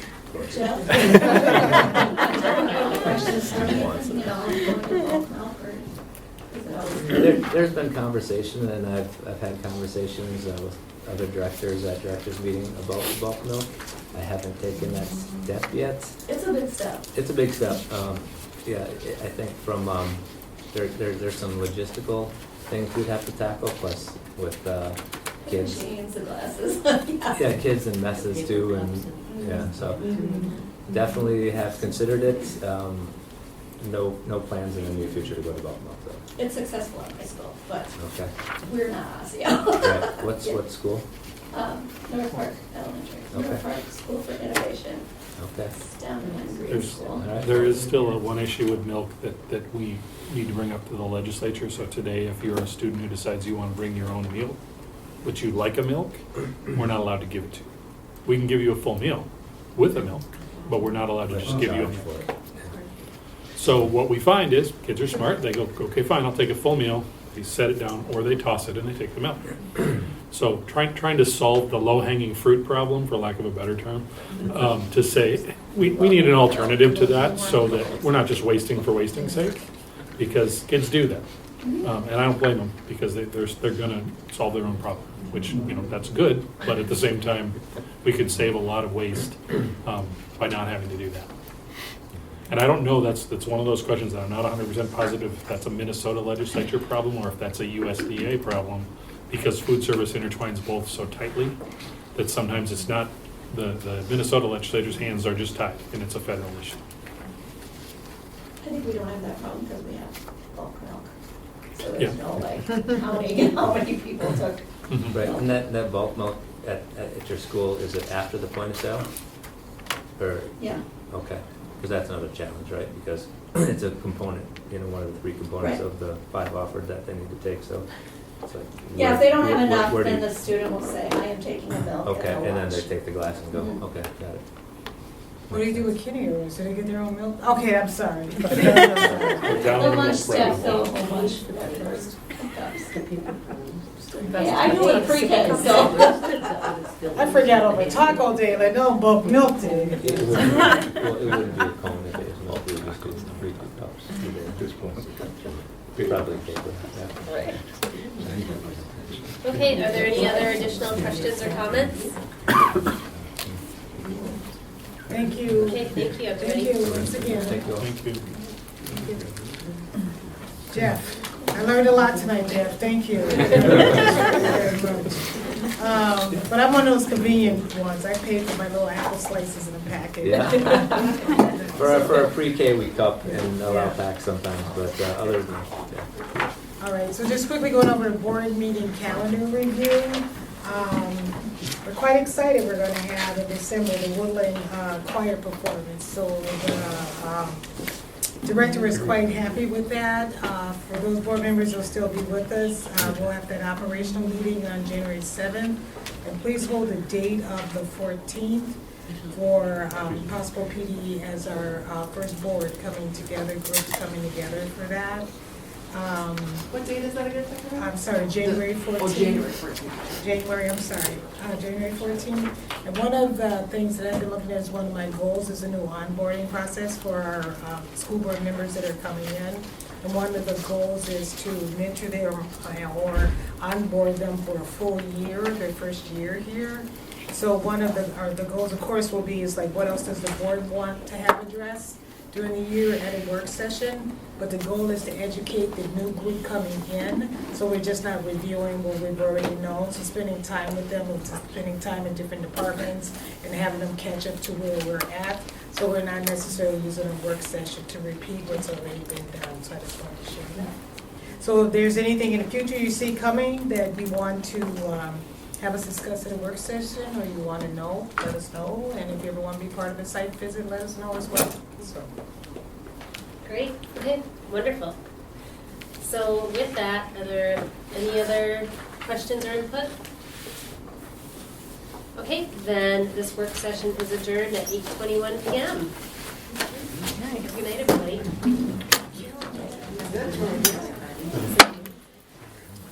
And the new elementary passed the planning commission. Oh, good. Yes. Now. It's a big one. Oh,